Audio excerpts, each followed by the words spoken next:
The prehistoric period. History is a record of the achievements of man.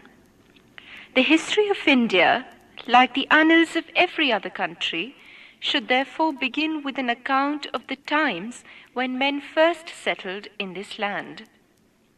But history proper only deals with facts, and facts can only be known from records of some kind or other. We cannot know the history of any people who have left no record of their existence.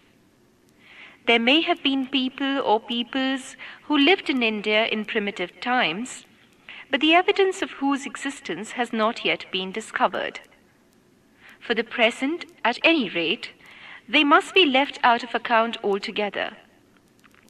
We shall only deal with those inhabitants of India whose existence is known to us from some records they have left behind. To begin with, these records consist almost solely of the rude implements which the people used in their daily lives. According to the nature and material of these implements, the earliest settlers in India have been divided into two classes, Paleolithic and Neolithic. Paleolithic men. The term Paleolithic is derived from two Greek words meaning old stone. This name is applied to the earliest people, as the only evidence of their existence is furnished by a number of crude stone implements. These are small pieces of rough, undressed stones, chipped into various forms, which were originally fitted with handles made of sticks or bones. They served as weapons for hunting wild animals and could also be used as hammers or for purposes of cutting and boring. These chipped stones have been found in large numbers in different parts of India. They are usually, though not exclusively, made of a species of hard rock called quartzite. From this fact, the Paleolithic men in India are also known as quartzite men. From the rough and crude stone implements, which are the only records left behind by the earliest known inhabitants of India, we can form only a very vague idea of their lives and habits. It is obvious that they were ignorant of any metals, and most of them had no fixed homes, though a few might have made huts of some sort with trees and leaves. They lived in constant dread of wild animals like tigers, lions, elephants, and the rhinoceros. They had no idea of agriculture, but lived on the flesh of animals and such fruits and vegetables as grew wild in jungles. They could not make pottery and probably did not even know how to make a fire. In short, from our standpoint, we can only regard them as savages, little removed from an animal life. It is well to remember this if we are to judge aright the long strides that men have made in developing that culture and civilization of which we are so justly proud today.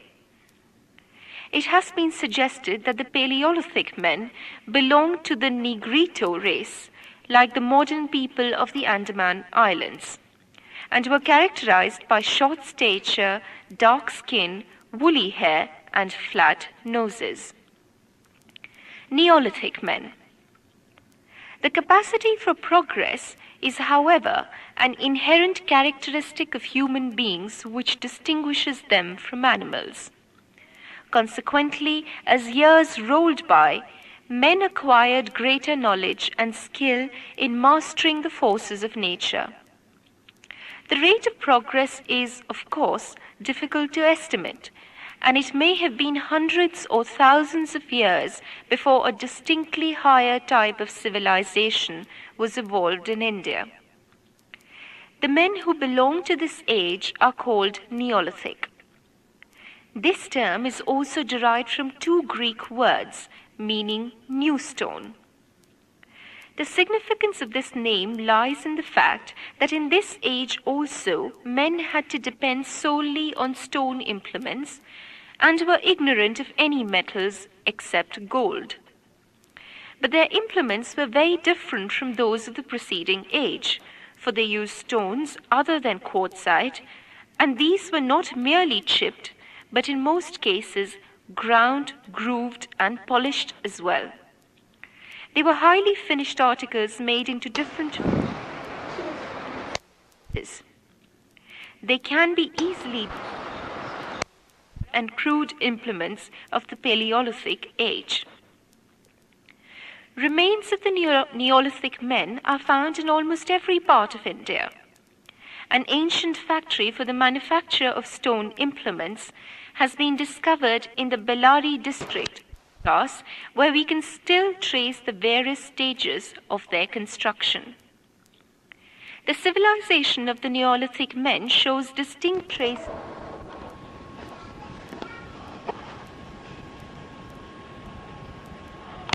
domesticated animals like the ox and the goat. They knew the art of producing fire by the friction of bamboos or pieces of wood, and made pottery at first by hand and then with a potter's wheel. They lived in caves and decorated their walls by painting scenes of hunting and dancing. A few of these can be seen today both in northern and southern India.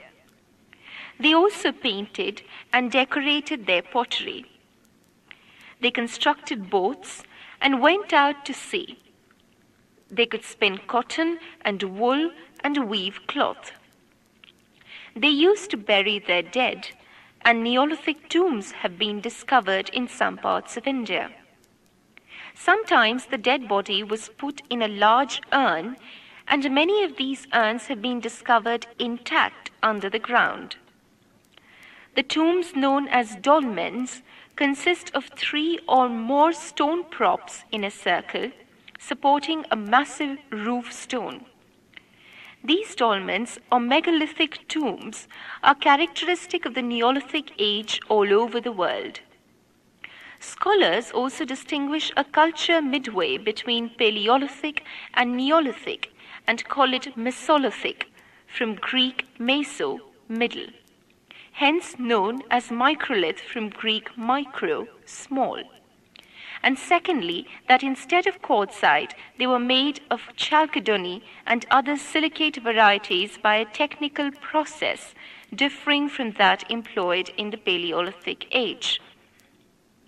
The age of the Paleolithic and Neolithic men is called prehistoric, as we know hardly anything of this period save the meager evidence supplied by the cave drawings and stone implements. We have not even any definite knowledge regarding the relations between these two groups of men. There are indications that suggest that the Neolithic men may have been the descendants of their Paleolithic predecessors. But there are certain facts which militate against this view. Some scholars are of the opinion that not only are there no such relationships, but that there was a gap of many hundreds or thousands of years between the two periods. So long as our evidence remains as meager as it is now, there will always be scope for such differences of opinion, and we shall have to deal with theories or hypotheses based on speculations.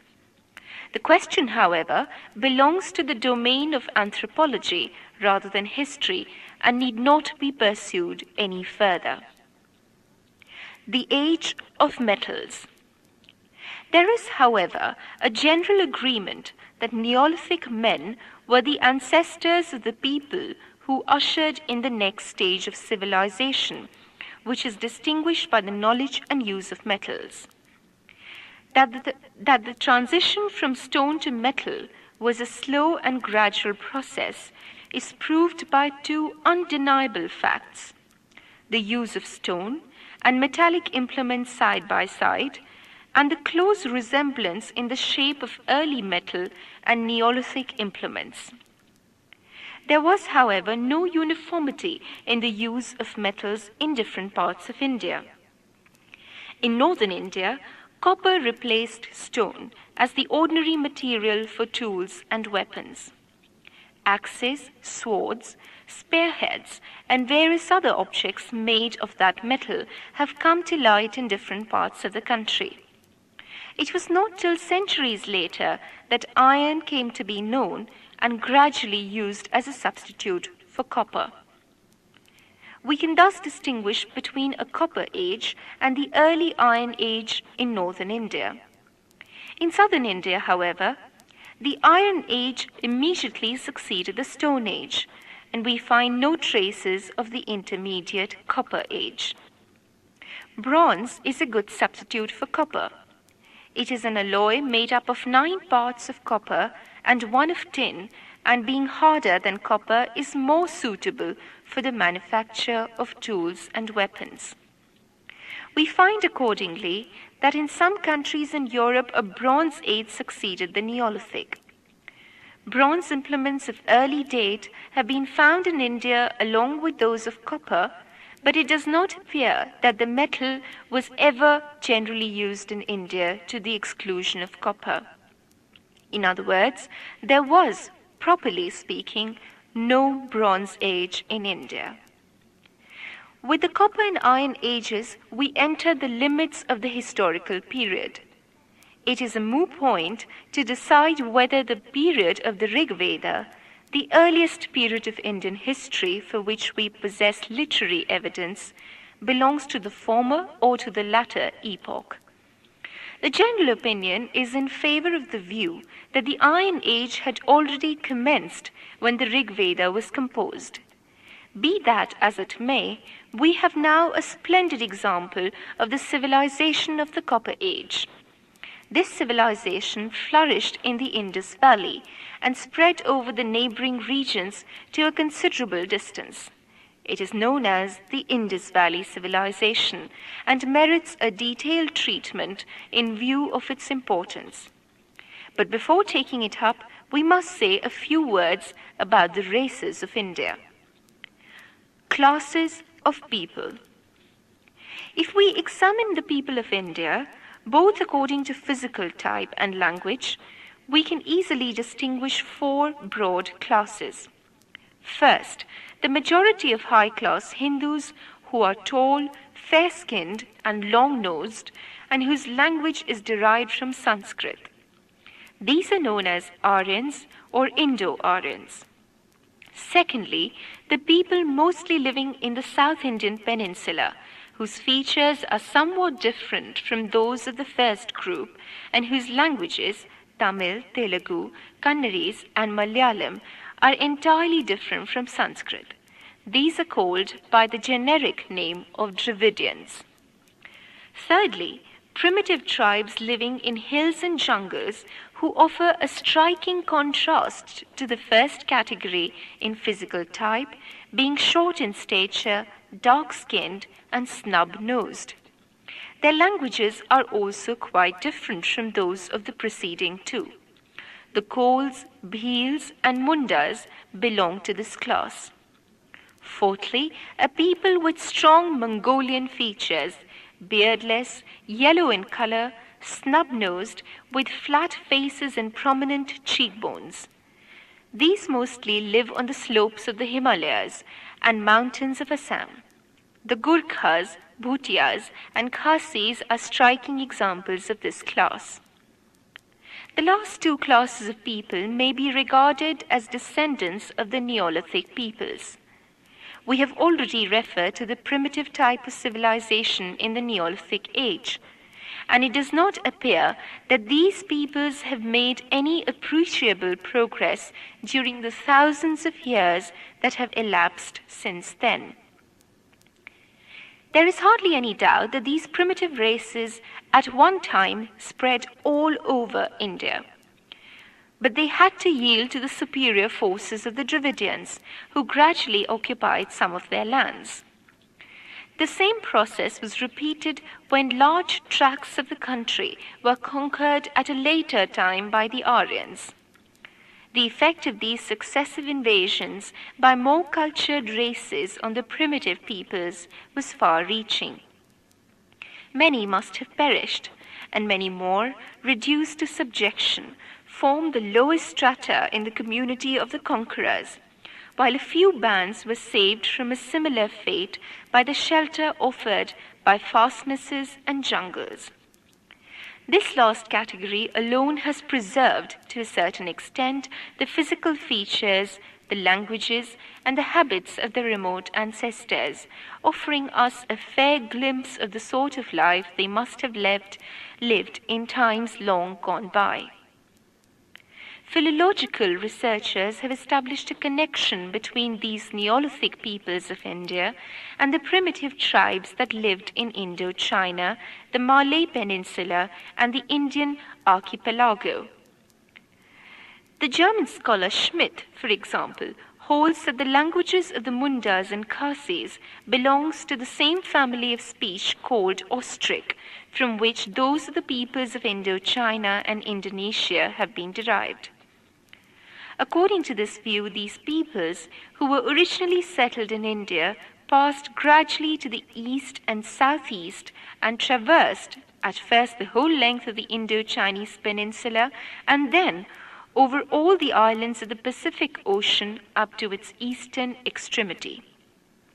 Schmidt further believed that another current of emigration of the same people also started from India, but turned more directly towards the south and touching only the western fringe of the Pacific Ocean, proceeded, perhaps by way of New Guinea, towards the continent of Australia. According to Schmidt's view, the Neolithic men of India played a dominant part in the early history of Southeastern Asia. But his theory has already been challenged by other scholars and can only be regarded as a provisional hypothesis. The Indus Valley Civilization. In recent years, archaeological excavations have been carried on at Mohenjo-daro in the Larkana district, Sindh, and at Harappa in the Montgomery district of the Punjab. These and smaller trial excavations at various other sites in Sindh, Baluchistan, Punjab, and even further east and south have proved beyond doubt that some 4,000 or 5,000 years ago, a highly civilized community flourished in these regions. The antiquity of civilization in India is thus carried back nearly to the same period which witnessed the growth of ancient civilizations in Egypt, Assyria, and Babylonia. The valley of the Indus thus takes its rank with the valleys of the Nile, the Tigris, and the Euphrates as having contributed to the most ancient phase of human civilization of which we are yet aware. Unfortunately, we have no written records about the Indus Valley civilization comparable to those we possess in respect of the others. A number of seals have been discovered with a few letters engraved on each, but these still remain undeciphered. We are therefore totally ignorant of the political history of the Indus Valley and are not in a position to form an adequate idea of its culture and civilization. We possess, at best, a vague and general idea of the subject which is entirely derived from a careful examination of the objects unearthed at Mohenjo-daro and Harappa. Mohenjo-daro, Mound of the Dead, is the local name of a high mound situated in the plains of Larkana in a narrow strip of land between the main bed of the Indus River and the western Nara Canal. The surrounding region is wonderfully fertile and is called even today Nakhlistan, or the Garden of Sindh. Here a city was built some 5,000 years ago. This city was successively destroyed and rebuilt no less than 7 times, the inundation of the Indus being perhaps the chief agency of destruction. The rebuilding did not always immediately follow the destruction, but sometimes the city remained in ruins for a considerable period before a new city rose upon them.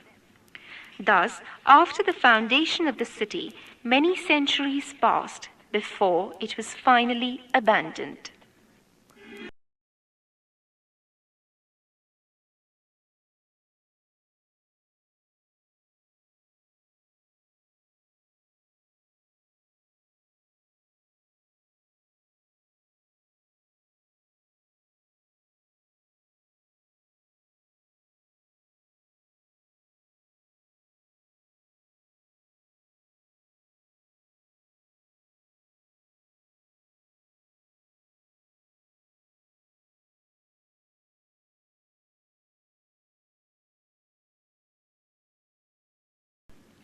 The Harappan culture.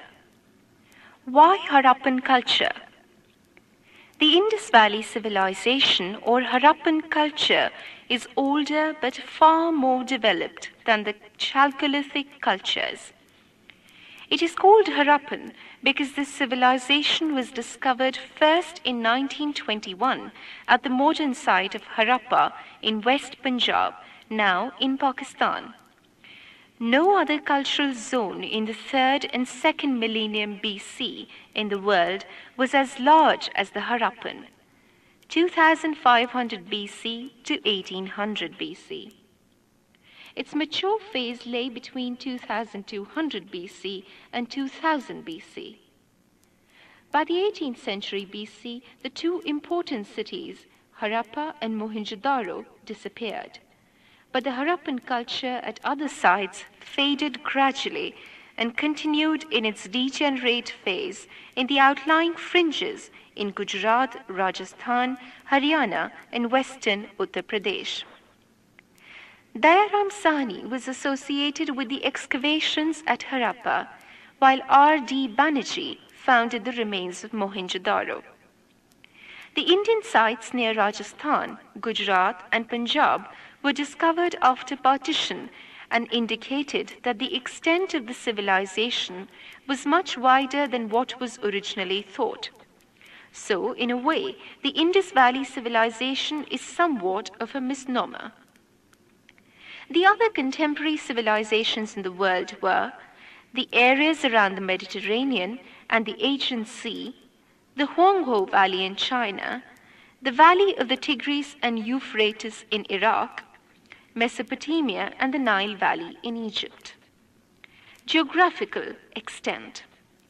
From Sutka Gendor in southern Baluchistan to Alamgirpur in the Meerut district of Uttar Pradesh, the known western and eastern limits of the Indus civilization, it is a distance of over 1,550 kilometers.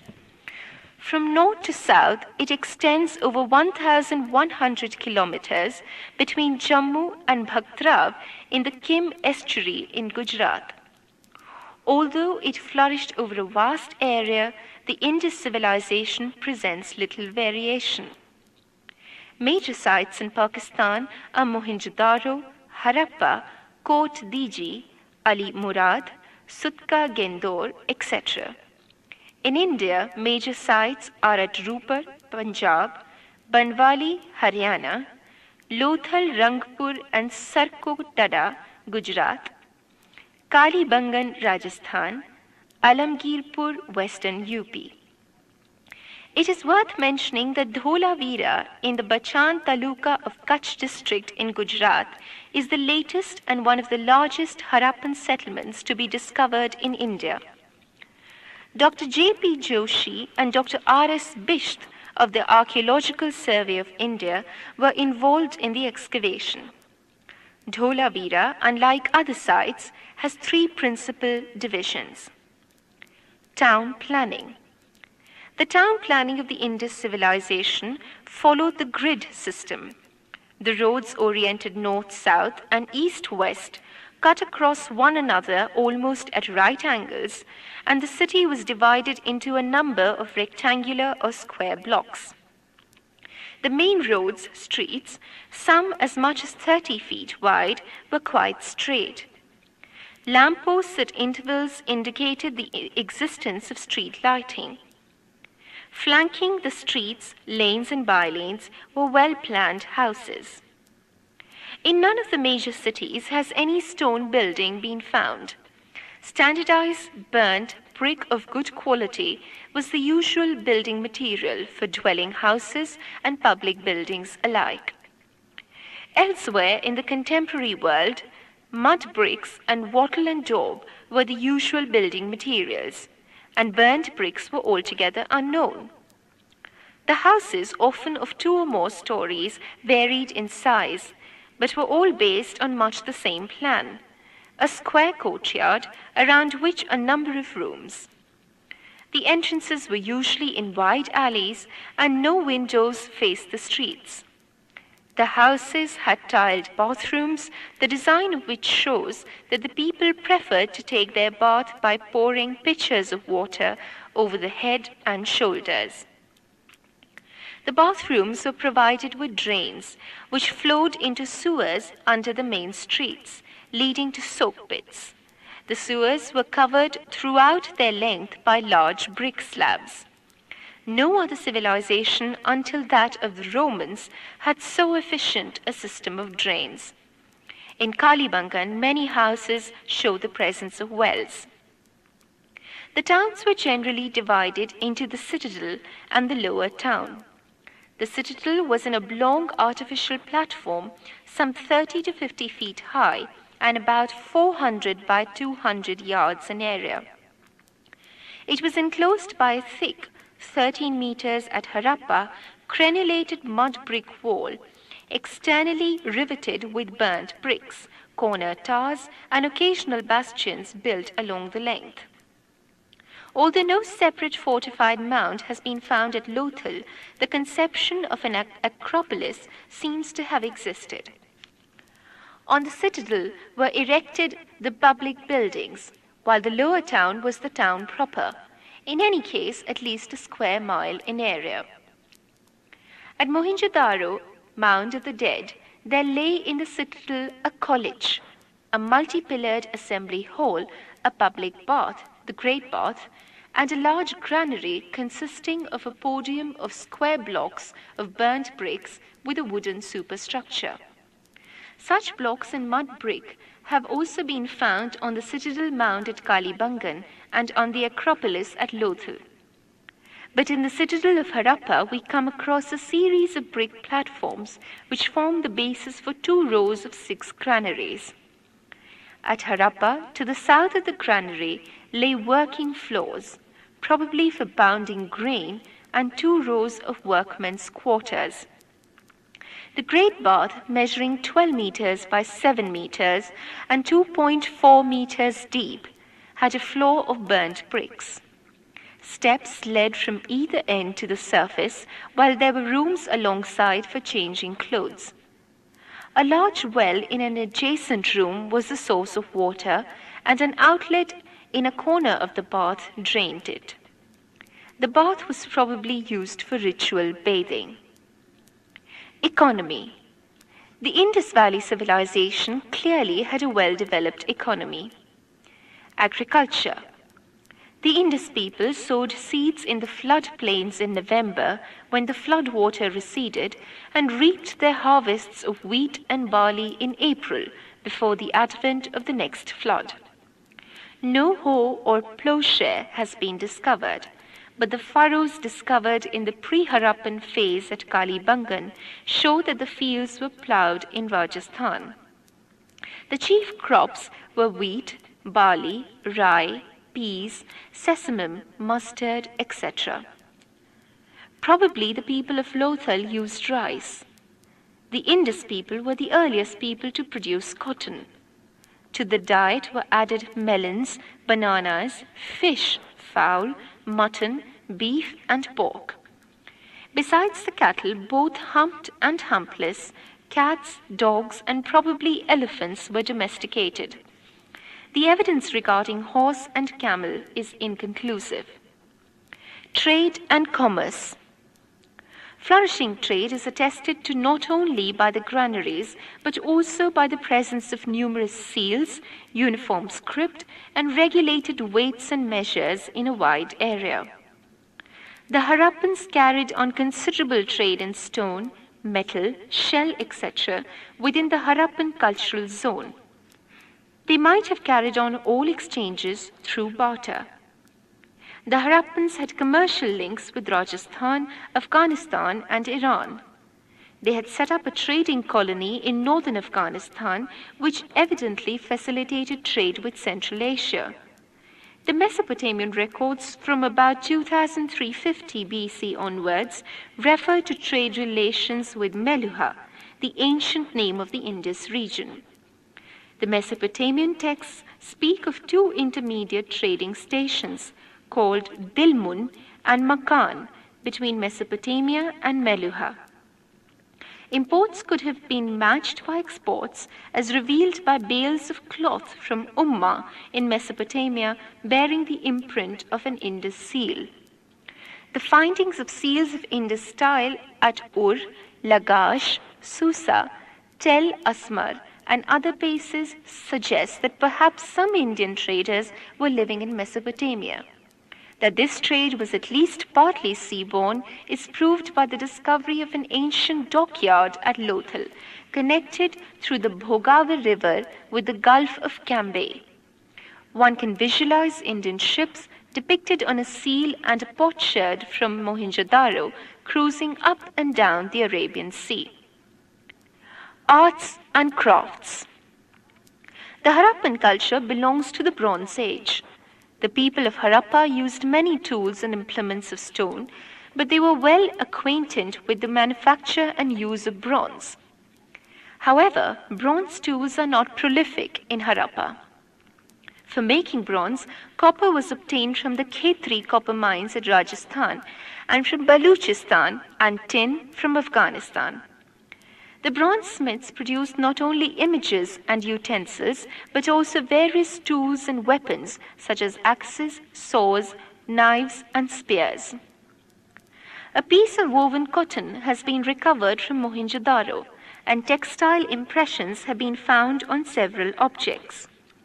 Spindle whorls and needles have also been discovered. Weavers wove cloth of wool and cotton. Boat making was also practiced.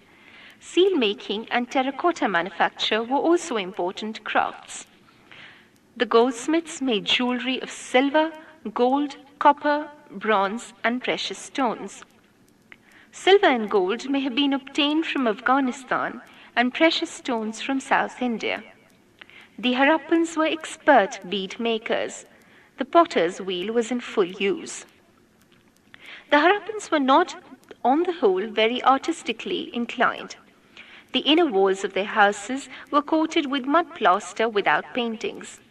The outer walls facing the streets were apparently of plain brick. Architecture was austerely utilitarian. Their most notable artistic achievement was perhaps in their seal engravings, especially those of animals. For example, the great urus bull with its many dewlaps, the rhinoceros with nobly armored hide, the tiger roaring fiercely, etc. The red sandstone torso of a man is particularly impressive for its realism. The bust of another male figure, instated, seems to show an attempt at portraiture. However, most striking of the figurines is perhaps the bronze dancing girl found in Mohenjo-daro. Naked but for a necklace and a series of bangles almost covering one arm, her hair dressed in a complicated coiffure, she stands in a provocative posture, with one arm on her hip and one lanky leg half bent. The Harappans made brilliantly naturalistic models of animals, especially charming being the tiny monkeys and squirrels used as pinheads and beads.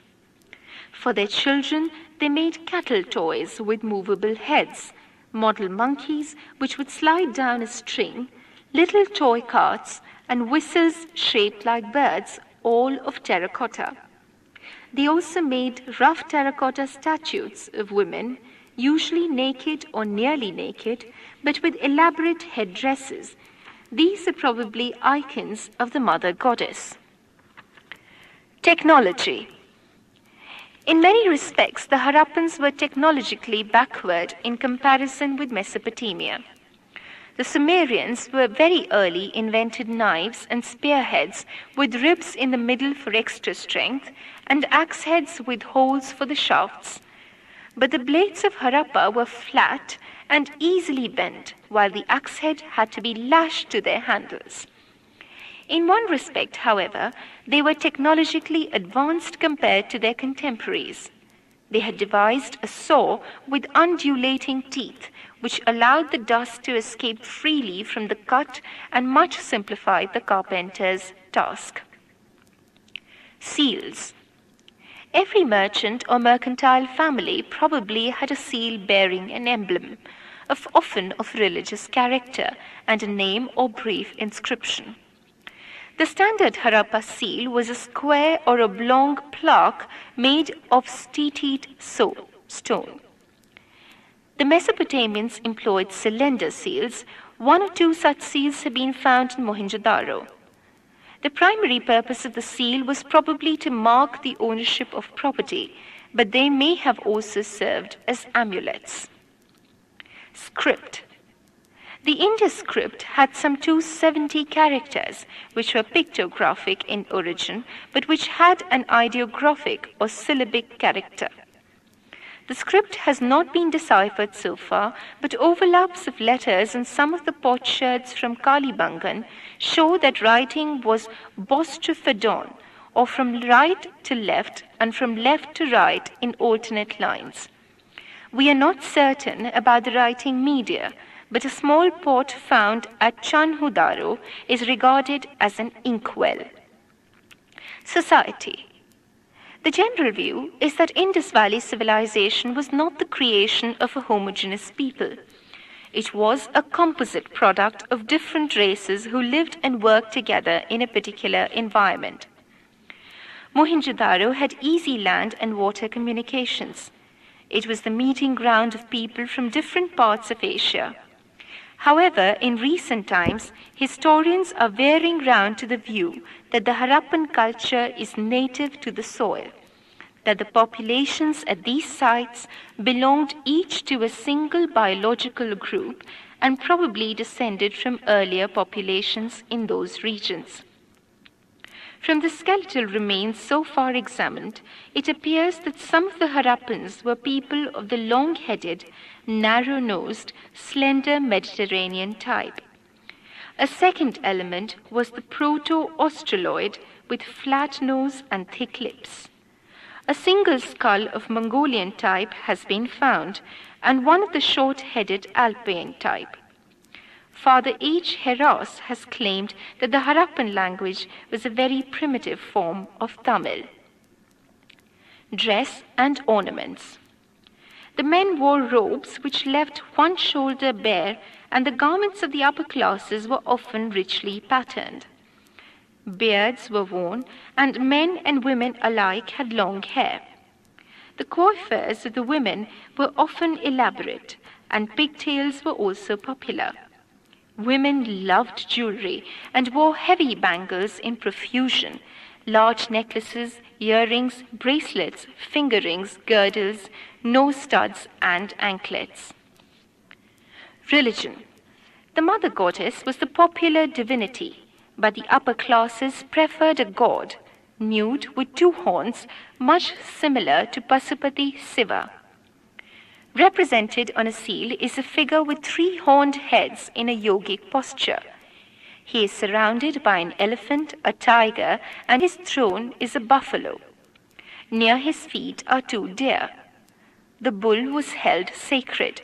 Certain trees, like people, were ascribed divinity. Phallic worship was an important element of religion. Many cone-shaped objects have been found, which seem to be formalized representations of the phallus. Certain large ring-shaped stones have also been found, which represent yonis. However, no temple has been found, though idolatry was practiced. Although no definite proof is available with regard to the disposal of the dead, a broad view is that probably there were three methods of disposing the dead: complete burial, burial after exposure of the body to birds and beasts, and cremation followed by burial of the ashes. The discovery of the cinerary, urns and jars, goblets or vessels with ashes, bones and charcoal may however suggest that during the flourishing period of the Indus Valley culture, the third method was generally in vogue. The people probably believed in ghosts and evil spirits, as amulets were worn. Political organization. There is no clear idea about the political organization of the Indus Valley people.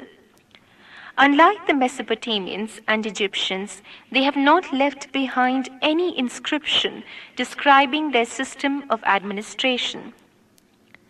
Perhaps the Indus Valley people were more concerned with commerce and they were ruled by a class of merchants. But it can be safely stated that there was an organization like a municipal corporation to look after the civic amenities of the people. Decline. The Harappan culture flourished until 1800 BC. Afterwards, its urban phase marked by systematic town planning, extensive brickwork, art of writing, standard weights and measures, distinction between the citadel and the lower town, use of bronze tools, and red ware pottery painted with black designs practically disappeared. Its stylistic homogeneity disappeared, and the post-urban Harappan stage was marked by sharp stylistic diversity. Some traits of the post-urban Harappan culture are found in Pakistan and in central and western India, in Punjab, Rajasthan, Haryana, Jammu and Kashmir, Delhi and western UP. They broadly cover the period from 1800 BC to 1200 BC. The post-urban phase of the Harappan culture is also known as the sub-Indus culture and is more popularly known as the late Harappan culture.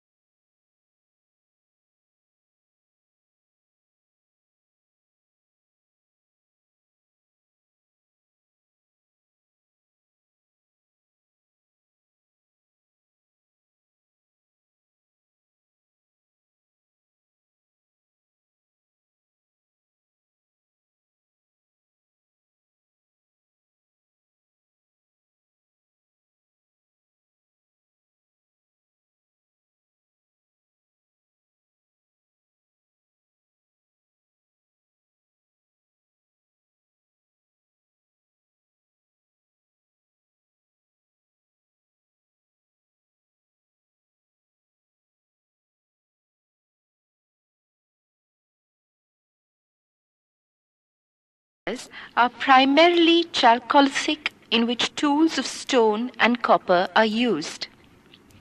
The chalcolithic people in the later Harappan phase lived in villages subsisting on agriculture, stock raising, hunting and fishing. Some places such as Prabhaspatan, Somnath and Rangpur, both in Gujarat, are the direct descendants of the Harappan culture. Some exotic tools and pottery indicate the slow percolation of new peoples in the Indus Valley during the later phases of the Harappan culture. A few signs of insecurity and violence appear in the last phase of Mohenjo-daro. Hoards of jewelry were buried at places and skulls huddled together at one place. New types of axes, daggers, knives, and midribs and flat tangs appear in the upper levels of Mohenjo-daro. They seem to betray some foreign intrusion. At several sites in Punjab and Haryana, painted grey ware, generally associated with the Vedic people, have been found in conjunction with some late Harappan pottery dated around 1200 BC. But we have no archaeological evidence of any mass-scale confrontation between the mature Harappans and the Aryans. Probably the Aryans encountered the people of the late Harappan phase, 1800 BC to 1200 BC.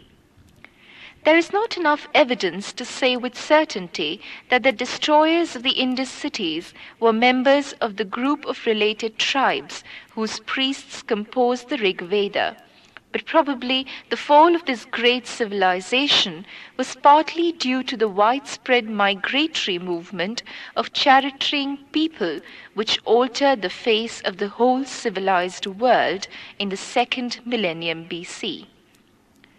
Scholars have assigned several possible reasons for the decline of the civilization.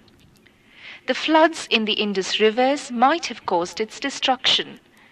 It is also supposed that the Indus might have changed its course, thus rendering the valley infertile. The river valley might have lost its charm and the inhabitants might have left it for good. Or perhaps, due to the deficient rainfall and deforestation, there might have appeared desert conditions in the valley. It is even suggested that an earthquake might have caused its destruction, as in Quetta. The Vedic Age. Who were the Aryans? There is good archaeological evidence to show that in the centuries following 2000 BC, northwest India was invaded by some tribes from the west. They were called Aryans, who ultimately occupied the greater part of northern India. It is believed that initially the Aryans lived together in a common place. Subsequently, because of several reasons, the Aryans in groups moved in different directions. A sizable number migrated to India. This branch of Aryans who migrated and settled in India are called Indo-Aryans. Original home of the Aryans. Of the many theories that have been put forward by scholars and historians regarding the original home of the Aryans, the Central Asian theory of Max Müller is accepted most widely. Max Müller has identified Central Asia as the original home of the Aryans. He has based his view on the study of the world's languages. The significant evidence is that there are fundamental similarities among some ancient languages such as Latin, Greek, and Sanskrit, and the resemblances continue in the languages derived from them. For instance, Pitri, Sanskrit for father, and Pater, Latin for father, sound similar, and so does Matri and Mater for mother. Max Müller therefore concluded that the ancestors of the Indians, the Greeks, the Romans, the English, and some other peoples must have originally resided at a common place. The Austro-Hungarian theory, propounded by Dr. Giles and Professor MacDonald, consider the banks of the Danube River, southeast Europe, to have been the original home of the Aryans. Putting forward the Saptasindhu theory, many Indian historians, including Dr. Sampurnanand and Avinash Chandra Das, point out that modern Punjab and Sindh region, or Saptasindhu, was where the Aryans originated. The view is based on study of geographical features mentioned in the hymns of the Rig Veda. From the description of certain natural phenomena, such as long evenings, days, and nights of 6 months' duration, etc., in the Rig Veda, Lokmanya Tilak came to the conclusion that the original home of the Aryans was in the regions near the North Pole. He reached this view after the close study of several ancient books, such as the Rig Veda and the Zend-Avesta. Swami Dayanand wrote in the Satyarth Prakash that the original home of the Aryans was Tibet. As their population grew, they could not continue to stay in Tibet and thus migrated towards India. His view is supported by F.E. Pargita. Advent of the Aryans. According to generally accepted views, about 2000 BC, the great steppe land from Poland to Central Asia was inhabited by semi-nomadic barbarians who were tall, comparatively fair, and mostly long-headed. They had tamed the horse to pull light chariots with spoked wheels. They were mainly pastoral, but practiced a little agriculture. They had adopted some Mesopotamian innovations, notably the shaft-hole axe. In the early part of the second millennium, whether from pressure of population, desiccation of pasture lands, or from both causes, these people were on the move. They migrated in bands westwards, southwards, and eastwards, conquering local populations. They brought with them their patrilineal family system, their worship of sky gods, and their horses and chariots. Their original language gradually adapted itself to the tongues of the conquered peoples. Some invaded Europe to become the ancestors of the Greeks, Latins, Celts, and Teutons. Others moved southwards to the Caucasus and the Iranian tableland. The marauding tribesmen also gradually came to India. These invaders of India called themselves Aryas, a word generally anglicized into Aryans. The name was also used by the ancient Persians and survives in the word Iran. The Aryans spoke the Indo-European languages, which are current in changed forms all over Europe, Iran, and the greater part of the Indian subcontinent. Certain names of animals, such as goats, dogs, horses, etc., and names of certain plants, such as pine, maple, etc., are similar to one another in all the Indo-European languages. The Aryans did not lead a settled life, so they could not leave behind any solid material remains.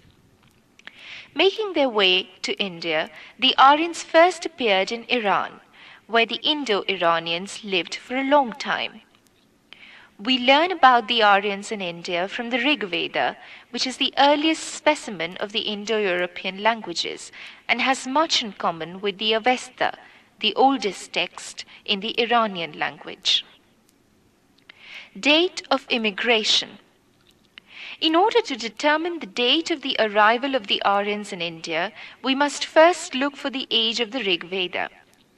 There is much difference of opinion in this regard.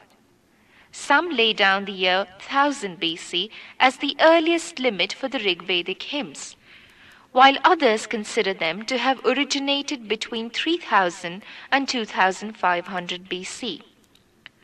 The most decisive evidence in calculating the age of Rig Veda is the fact that Jainism and Buddhism presuppose its existence. Keeping this in mind, we may conclude that the Aryans appeared in northwestern India not later than 1500 BC. The early Vedic period is roughly dated from 1500 to 1000 BC. The later Vedic period extends from 1000 to 600 BC. The Rig Vedic settlements. Most of the hymns of the Rig Veda were probably composed in the country around the river Saraswati, now lost in the sands of Rajasthan. The Aryan occupation of Afghanistan and the Punjab is proved by the mention in the Rig Veda of the rivers Jagsartas, Kabul, Swat, Kurram, Gumal, Indus, Jhelum, Chenab, Ravi, Beas, and Satluj. The Himalayas were well known, but the Vindhyas were unknown. Thus we can safely conclude that the Aryan settlements were confined to eastern Afghanistan, modern Pakistan, Punjab, and parts of modern Uttar Pradesh. The major part of this area was known as the land of Sapta Sindhu, the Indus and its 5 tributaries, and the Saraswati. When the hymns were written, the focus of Aryan culture was the region between the Yamuna and the Satluj. The region was referred to as Brahmavarta and along the upper course of the river Saraswati. To the east, the Aryans had not expanded far beyond the Yamuna, and the Ganga is mentioned only in a late hymn. Narmada finds no mention. Conflicts of the Aryans. At this time, the Aryans had not wholly subjugated the indigenous inhabitants. Though many hymns refer to battles between one Aryan tribe and another, the main conflict was between the Aryans and the indigenous Dasas and Dasyus. The Dasas are described as dark and ill-favored, bull-lipped, snub-nosed worshippers of the Phallus and of hostile speech. They were rich in cattle and dwelt in fortified places called Pur, of which the Aryan war god Indra had destroyed hundreds. Since the Dasas are also mentioned in the ancient Iranian literature, they also seem to have been a branch of the early Aryans. The Rig Veda mentions the defeat of Sambara by a chief called Devodasa, who belonged to the Bharata clan. In this case, the term Dasa appears in the name of Devodasa. Possibly the Dasyus were the original inhabitants of the country, and an Aryan chief who overpowered them was called Trasadasyu. The Aryan chief was soft towards the Dasas, but strongly hostile to the Dasyus. The term Dasyuhatya, slaughter of the Dasyus, is repeatedly mentioned in the Rig Veda. The Dasyus possibly worshipped the Phallus and did not keep cattle for dairy products. Other enemies of the Aryans were the Panij. Panij were wealthy people who refused to patronize the Vedic priests and who stole the cattle of the Aryans. They were not so strongly hated as the Dasyus, and their settlements were left unmolested. Probably the Panijs were Semitic traders. Though many of the vanquished Dasas must have been enslaved, some seem to have come to terms with the conquerors, and one Dasa chief is mentioned as following Aryan ways and patronizing the Brahmins. The Rig Vedic language, even in the earliest stratum, was appreciably affected by non-Aryan influences. The military technique of the early Aryans was much advanced. The Aryans succeeded everywhere because they possessed chariots driven by horses. They introduced the horse and chariot into West Asia and India. The Aryan soldiers were probably equipped also with coats of mail and better arms. The Aryan priestly schools had raised the tribal sacrifice to a fine art, and their poetry was elaborate and formalized. But they had not developed a city civilization. The complete absence of any words connected with writing in the Rig Veda, despite its size and the many contexts in which such words might be expected to occur, is almost certain proof that the Aryans were illiterate. They were a people of warlike stock breeders, organized in tribes rather than in kingdoms. Polity in Rig Vedic age. The tribes were ruled by chiefs who bore the title Rajan. The Rajan was not an absolute monarch, for the government of the tribe was in part the responsibility of the tribal councils like Sabha, Samiti, Gana, and Vidhata. Even women attended the Sabha and the Vidata. The Rajan's post was generally hereditary, but we have mention of election of the king by the tribal assembly Samiti. He protected his tribe and its cattle, fought its war, and offered prayers to gods on its behalf. The king was assisted by a few functionaries, of which Purohit was the most important. The Purohit, by his sacrifices, ensured the prosperity of the tribe in peace and its victory in war. Often he appears as a tribal medicine man, performing magical ceremonies and muttering spells for victory both before and during battle. The next important functionary seems to be the Senani, general, who was responsible under the king for minor campaigns and cattle raids against neighboring tribes. There was no regular or standing army. In times of war, the king mustered a militia whose military functions were performed by different tribal groups like Vrata, Gana, Grama, and Sardha. The Aryans looked on the king primarily as a leader in war, responsible for the defense of the tribe. He was in no sense divine at this early period and had no religious functions except to order sacrifices for the good of the tribe and to support the priests who performed them. The priest king of some other early cultures had no counterpart here. There was no regular revenue system, and the king was maintained by the voluntary tribute of his subjects and the booty won in battle. There is no reference to the judicial functions of the king. There were cases of theft and burglary, especially theft of cows. Spies were employed to check them. The officer who enjoyed authority over the pasture ground was called Vrajapati. He led the heads of the families or the heads of the fighting hordes to battle. In the beginning, the Gramani was just the head of a small tribal fighting unit, but when the unit settled, the Gramani became the head of the village and later became identified with the Vrajpati. Several chieftains were mentioned in the Rig Veda by name, but only one king is recorded as performing any deed of historical importance. This is Sudas, king of the Bharatas, the tribe that dwelled on the upper reaches of the river Saraswati.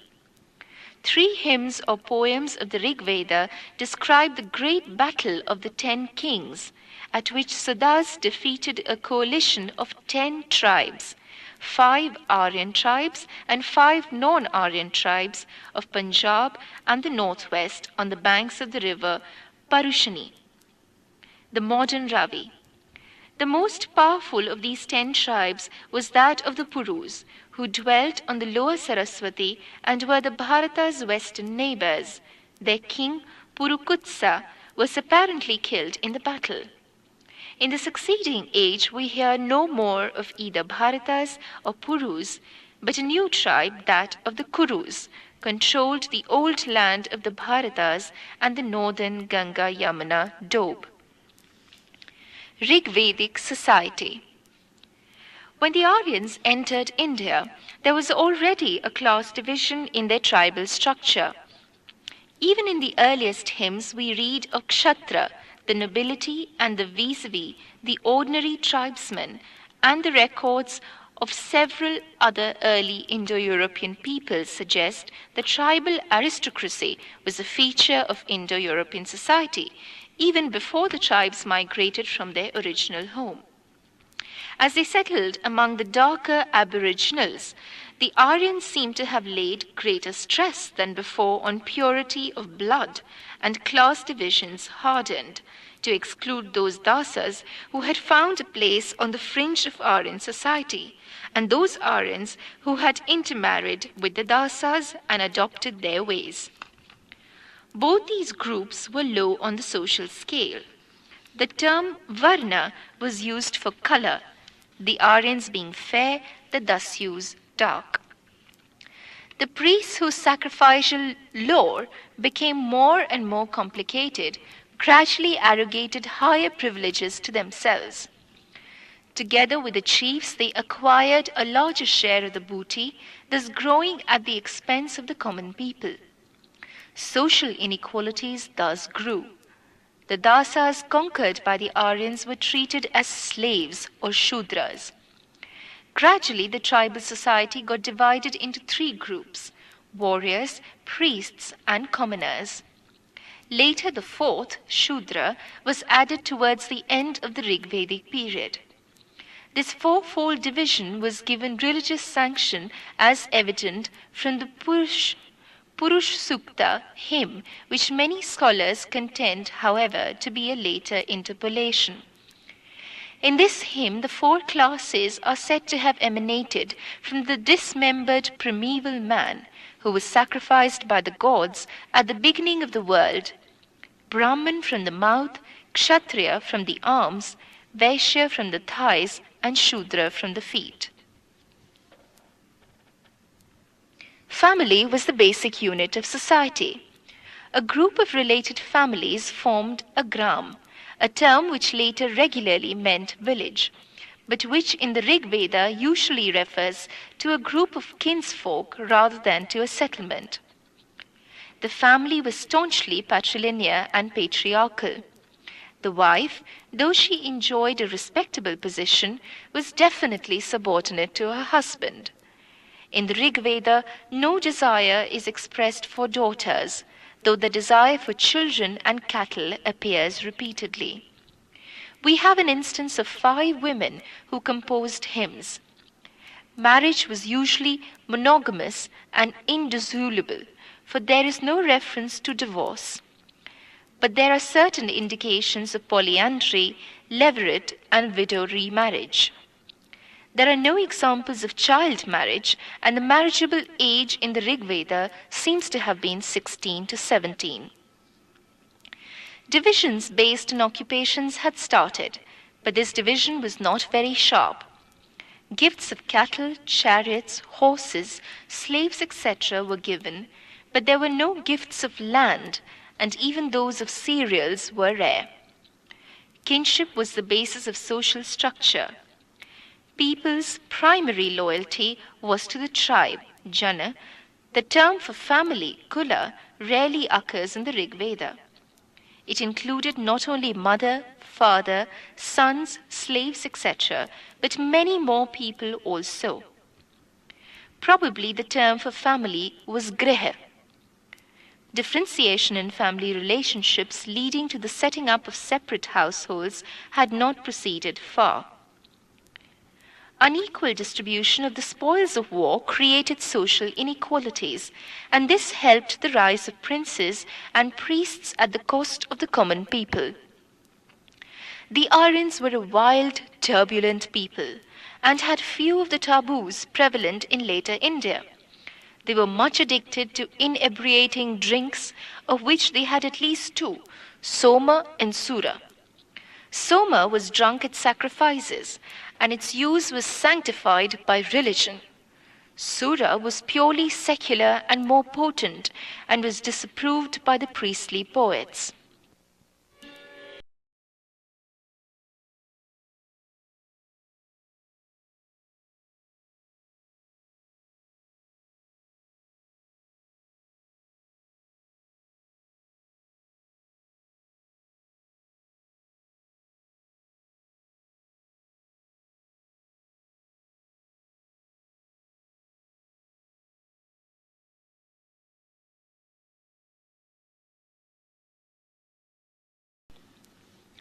The Aryans loved music and played the flute, lute, and harp to the accompaniment of cymbal and drums. They used a heptatonic scale. There are references to singing and dancing and to dancing girls. People also delighted in gambling. They enjoyed chariot races. Their dress consisted of 2 garments covering the upper and lower parts of the body. Both men and women wore ornaments. Economy. Though they had not developed a city civilization and did not build in stone or brick, the Aryans were technically well equipped.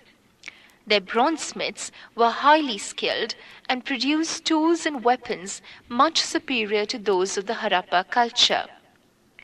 Bronzesmiths, carpenters, and chariot makers are frequently mentioned in the Rig Veda with much respect.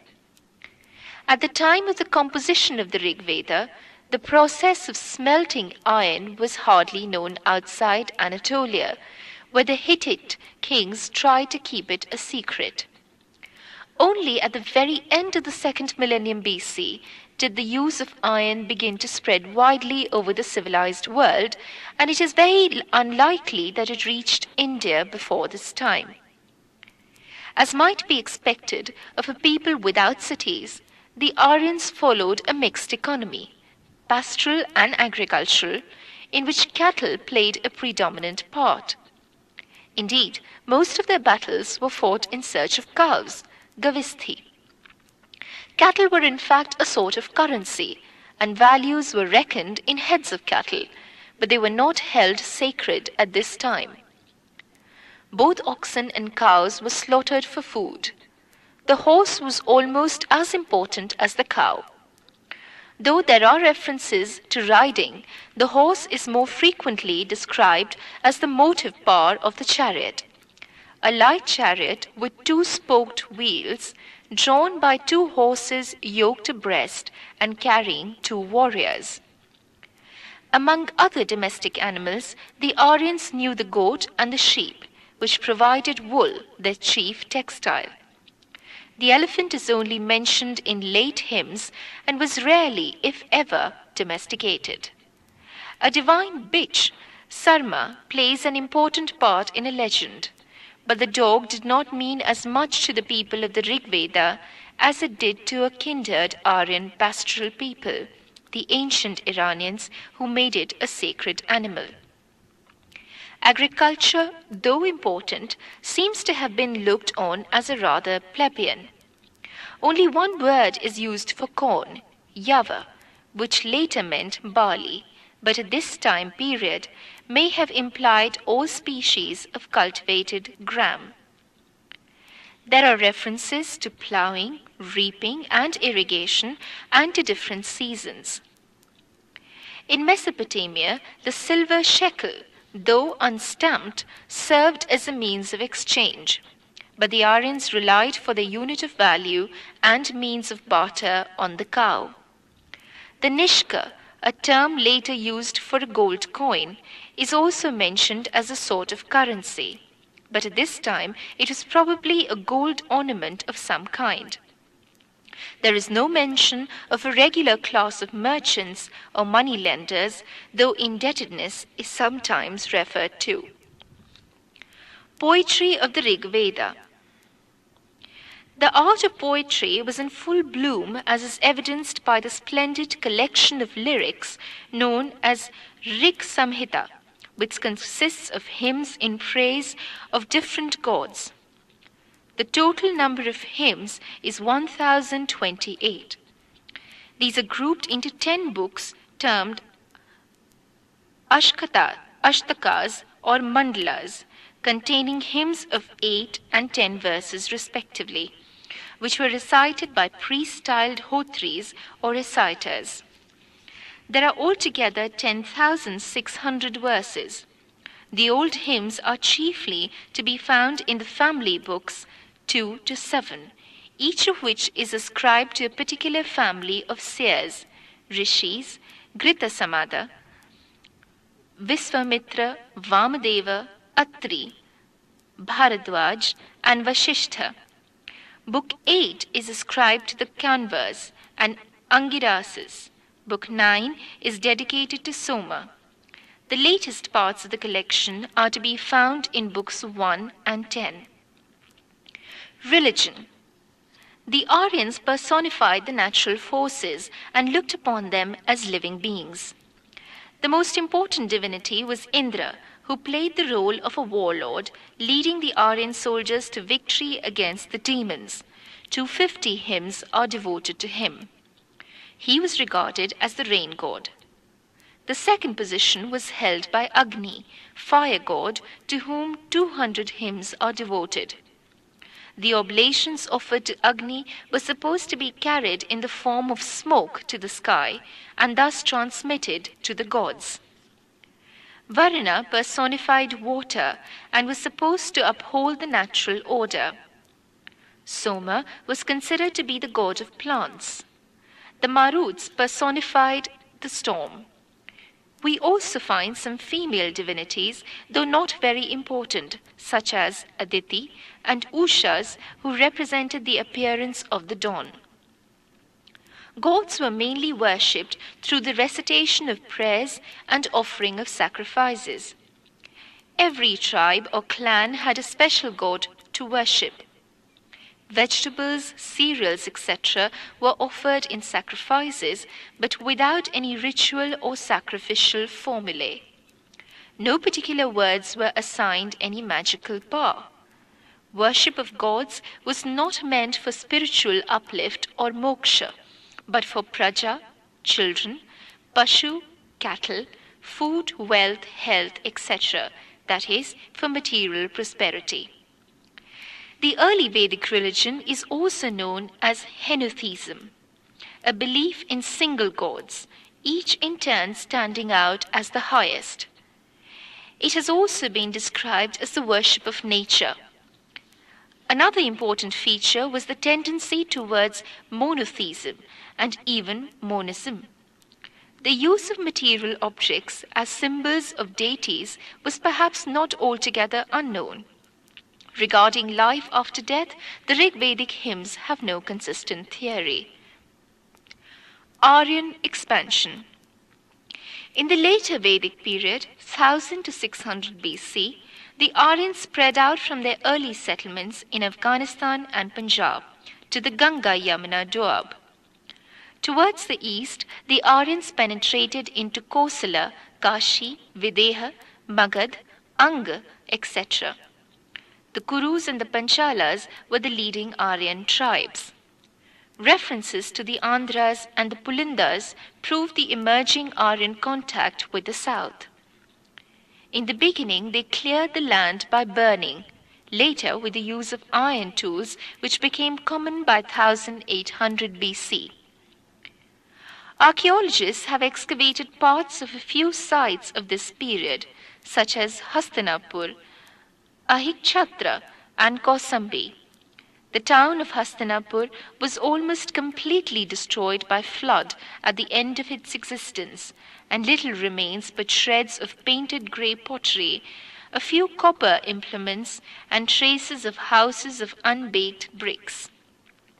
Kausambi has produced similar pottery, a little iron, and remains of a well-made city, well faced with burnt brick. While the Aryans had by now expanded far into India, their old home in Punjab and northwest was practically forgotten. Later Vedic literature mentions it rarely, and then usually with disparagement and contempt, as an impure land where the Vedic sacrifices were not performed. It may have been once more invaded by Indo-Iranian tribes who did not follow the orthodox rites. Later Vedic age, polity. The king's power increased. He now ruled over kingdoms rather than over nomadic tribes. Tribal character was not wholly lost, but the kings established permanent capitals and a rudimentary administrative system. The old tribal assemblies of the Rig Vedic times were still extant, but their power was waning rapidly. And by the end of this period, the king's autocracy was limited only by the power of the Brahmins, tradition, and public opinion. At places, the old tribal organizations adapted themselves to the changed conditions, and Ganas, or tribal republics, like those of the Sakyas and the Lichavis, survived for many centuries in outlying districts. However, political divisions based on kinship were giving place to those based on geography. If the popular assemblies had lost power, another element in the state was rising in influence. The Ratnins, or jewel bearers, the relatives, courtiers, and palace officials of the king. These elements became so important that at the king's consecration, special sacrifices were performed to ensure their loyalty. The list of Ratnins included the Purohit, Senani, Chamberlain, royal charioteer, Samgrahitri, the treasurer, Bhagadugha, revenue collector, etc.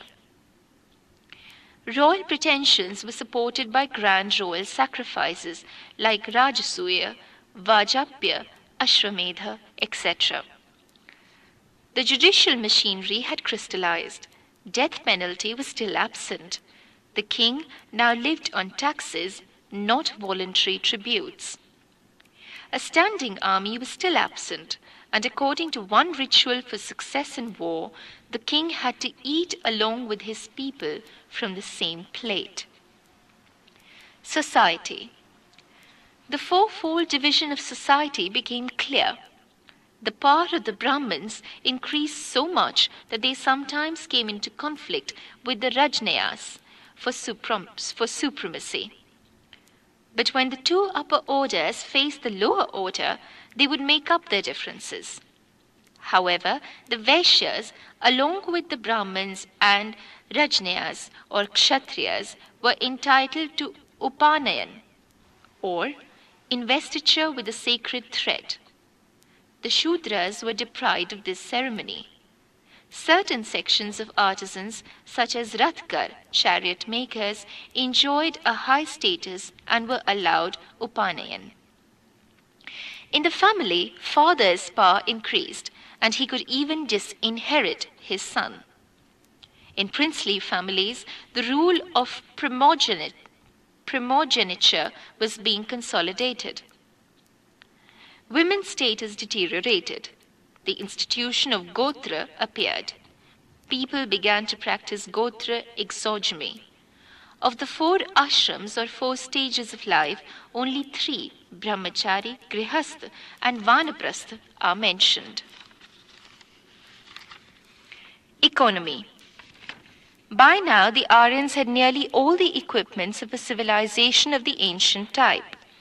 Whereas the Rig Veda speaks only of gold and copper or bronze, the later Vedic texts also mention tin, lead, silver, and iron. The elephant was tamed, though little used in war. The Aryans now cultivated a large range of crops, including rice, and they understood something of irrigation and manuring. Specialized trades and crafts had appeared.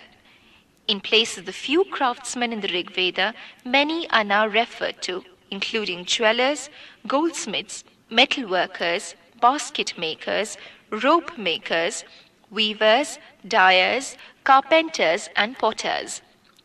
Various types of domestic servants are mentioned, and a rudimentary entertainment industry existed with professional acrobats, fortune tellers, flute players, and dancers, while there are also references to usurers and merchants. Still, there is no mention of coined money or writing. After a break of many centuries, Indian merchandise was again finding its way to Mesopotamia. Pottery of later Vedic age. The later Vedic people used 4 types of pottery: black and red ware, black slipped ware, painted grey ware, and red ware.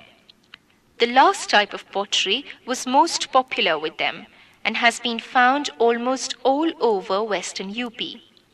However, the most distinctive pottery of the period is known as painted grey ware, which comprised bowls and dishes used either for rituals or for eating by the upper classes.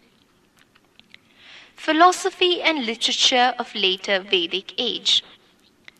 The corpus of later Vedic literature comprises the later 3 Vedas, Sam, Yajur, and Atharva. The Brahmans, the Aranyakas, and the Upanishads, all written during the 1000 to 600 BC. The word Veda is derived from the word vid, that is to know. Thus, Veda means knowledge or wisdom. Together with the Rig Veda, the whole corpus of Vedic literature is termed as Shruti, that is, not written by man but revealed to certain seers by God. However, the Aryan literature also includes the 4 Upaveds and the 6 Vedangas, together termed as the Smriti literature, that is not divine in nature but written by ordinary mortals. Vedic literature can be divided into 4 groups. First, there are samhitas or collection of hymns, prayers, sacrificial formulae, etc. The Rig Veda Samhita is the oldest and the most important. The Sam Veda Samhita consists of 1549 hymns, of which all but 75 are found in the Rig Veda Samhita.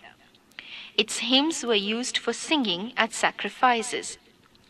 The Yajurveda Samhita consists partly of hymns and partly of prose, containing sacrificial formulae.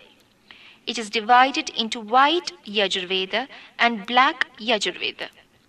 The Atharva Veda Samhita, the latest of the Vedas, is a book of magical formulae, and its hymns deal mainly with charms and spells to control demons and spirits. It is divided into 20 books and contains about 731 hymns. Second, The Brahmanas are notes in prose, and they explain the origin and meaning of the various hymns of the Samhitas. The Aitarya and Kaushitaki Brahmanas are assigned to the Rig Veda. Tandya and Jaiminya Brahmanas to the Samveda. Jaitirya and Satapatha Brahmanas to the Yajurveda, and the Gopath Brahmana to the Atharva Veda. The Brahmanas also contain cosmogonic myths, old legends, and gathas or verses celebrating the exploits of kings famed in priestly tradition. Third, next came the Aranyakas or forest texts, books of instruction to be given in the forest or writings meant for wood-dwelling hermits, which are found as appendices to the Brahmanas. These treatises combined the Brahmanas in language, style, and even context, but they are concerned more with the allegorical significance of rites and the mystic meaning of the Samhitas. Fourth, lastly, we have the Upanishads, secret or esoteric doctrines. The name is derived by some from the root upanisad, which means to sit down near someone, and is applied to doctrines that may be imparted to a son or a trusted pupil seated near the teacher. The Upanishads are either embedded in the Aranyakas or form their supplements. They are also found as independent works. They contain deep speculations of a philosophical character which revolve around the two conceptions of Brahman and Atman. The Upanishads marked a reaction against sacrificial religion and are highly philosophical, dealing with the ultimate truth and reality, knowledge of which would emancipate a man. Important Upanishads are Mundaka, Jaitirya, Aitarya, Chandogya, Katha. Besides, there are other ancient literary works which relate to the later Vedic period. Firstly, there are 6 Vedangas, limbs of the Vedas. 1. Siksha, pronunciation. 2. Kalpa, ritual. 3. Vyakran, grammar. 4. Nirukta, etymology. 5. Chandas, meter. And 6. Jyotisha, astronomy. They are composed in the form of sutras, short rules for memorizing. Secondly, there are 4 Upavedas. First, Ayurveda. 2. Dhanurveda. Third, Gandharva-Ved. And 4th, Shilpa-Ved. The study of Aryan literature will remain incomplete without mentioning the 6 prominent schools of Hindu philosophy. First, Kapil's Sankhya. Second, Patanjali's Yoga. Third, Gautam's Nyay. Fourth, Kannada's Vaisiksha. Fifth, Gemini's Purva Mimasa. And 6th, Vyasa's Uttara Mimasa.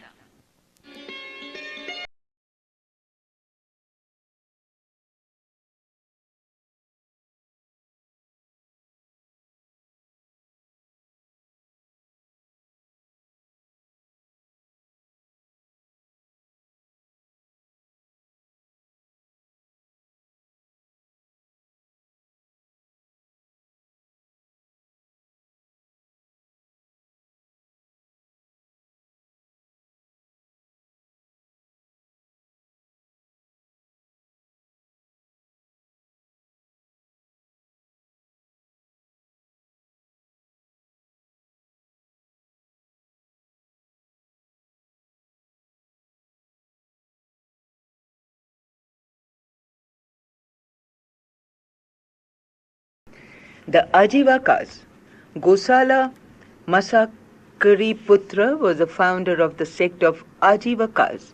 The Ajivakas prospered briefly in modern times, but the sect declined rapidly thereafter. No scripture of Ajivakas have come down to us, and all knowledge about Ajivakas has to be reconstructed from the polemic literature of Buddhism and Jainism. The sect was atheistic and its main feature was strict determinism. According to Ajivikas, the whole universe was conditioned and determined to the smallest detail by an impersonal cosmic principle. The Ajivika monks practiced severe asceticism. The doctrine of destiny of Ajivikas resembled the Parmenidean view that all change and movement were illusory and that the world was in reality eternally and immovably at rest. Materialism. Ajit Veskambalan was the earliest known teacher of complete materialism. The materialist schools came to be known as Charvakas or Lokayatas. The general attitude of materialist school was that all religious observance and morality were futile and useless. One should try to take maximum pleasure out of life. Occasional sorrow must be accepted for the sake of joy which one finds in life. The materialist literature has not survived, and the knowledge about materialist is derived from other works which talk about them. The first emperor of Mauryan dynasty was Chandragupta Maurya, who wrested the power from Nandas.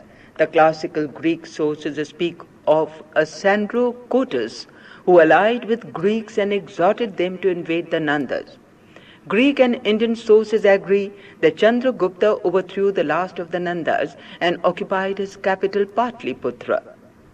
A 6th century AD play, Mudra Rakshasa, by Vishkadatt, depicts Chandragupta Maurya as a weak and insignificant man and the real ruler of the empire being Chanakya. After Alexander left India, his general Seleucus Nicator made Chandragupta Maurya in battle in about 305 BC and seems to have suffered great defeat. Peace was concluded with Seleucus and his daughter was married to Chandragupta. Seleucus sent an ambassador Megasthenes to India and the envoy wrote a detailed account of India entitled Indica. Although no manuscript of Indica has survived, but many Greek and Latin authors have quoted abundantly from it, and from their works it might be partially reconstructed. The Arthashastra, treatise which contained genuine Mauryan reminiscences, was written by Chanakya. According to Indica and Arthashastra, the Mauryan administration had developed a highly organized bureaucratic system and a very thorough espionage system. Megasthenes has admired Chandragupta for his efficient administration of justice. Other than driving out the Greek garrisons from northwest, Chandragupta is also believed to have conquered Gujarat, Kathiawar and some parts of Deccan. According to Jain tradition, Chandragupta Maurya abdicated his throne in about 300 BC and starved himself to death in around 298 BC at Saravanabelagola near Mysore. Bindusara. Chandragupta Maurya was succeeded by his son Bindusara, who kept the empire intact. He was contemporary of King Antiochus I, the Seleucid king of Syria. Bindusara is said to have asked the king to send a gift of figs, wine, and a sophist. Antiochus sent figs and wine, but replied that Greek philosophers or sophists were not for export. The successor of Bindusara was Ashoka. Before he came to the throne, Ashoka was viceroy of Taxila and Ujjain. Ashoka probably fought only one war, the Kalinga War. After this war, he became deeply religious and turned to Buddhism. He advocated the doctrine of Ahimsa and believed in conquest by righteousness or Dhamma Vijaya. There is little evidence to suggest that pacifist policies of Ashoka were responsible for weakening of Mauryan army. He warned the tribesmen of hills and forests not to harass the more civilized villages, and he was ready to repress them by force if they continued their raids. He makes no mention of reducing the army, and despite his remorse at the conquest of Kalinga, he did not restore it to its original rulers. Ashoka did many useful public works like improving the communication system of his empire, planting fruit trees along the roads to provide shade and food, digging wells at intervals and setting up rest houses for weary travelers. He appointed a special category of officers called officers of righteousness, or Dharam Mahamatras, to implement his reform works. Ashoka also sent his son Mahendra and daughter Sanghamitra to Ceylon to propagate his gospel. King Divan Ampiatisa of Ceylon was the first convert of Mahendra. Ashoka died about 232 BC. His successors were too weak to keep such a vast empire intact. The last king of Maurya dynasty, according to most historians, was Brihadatta, who was assassinated by Senapati Pushyamitra in 185 BC, and a new dynasty was founded by him called Shunga dynasty. There were several factors which are listed as a cause of the fall of modern empire. Ashoka's support to Buddhism antagonized Brahmins. The revenue from agrarian areas was not sufficient to maintain such a large empire. It was also argued that Ashoka's non-violent attitude affected the military strength of empire. The immediate cause could have been invasion of Bactrian Greeks and murder of Brihadatta by Pushyamitra Shunga. But the most likely cause is that the empire had grown too big for any emperor to sustain it for long and run the administration in the empire with efficiency. Mauryan administration. King was the supreme authority in the Mauryan empire. He had unlimited powers. He led his army in war and was supreme authority in administration of justice as well. He appointed the council of ministers. The administration of Mauryan empire was carried on by an organized, efficient, and highly centralized bureaucracy. Following were the important officials during Mauryan empire.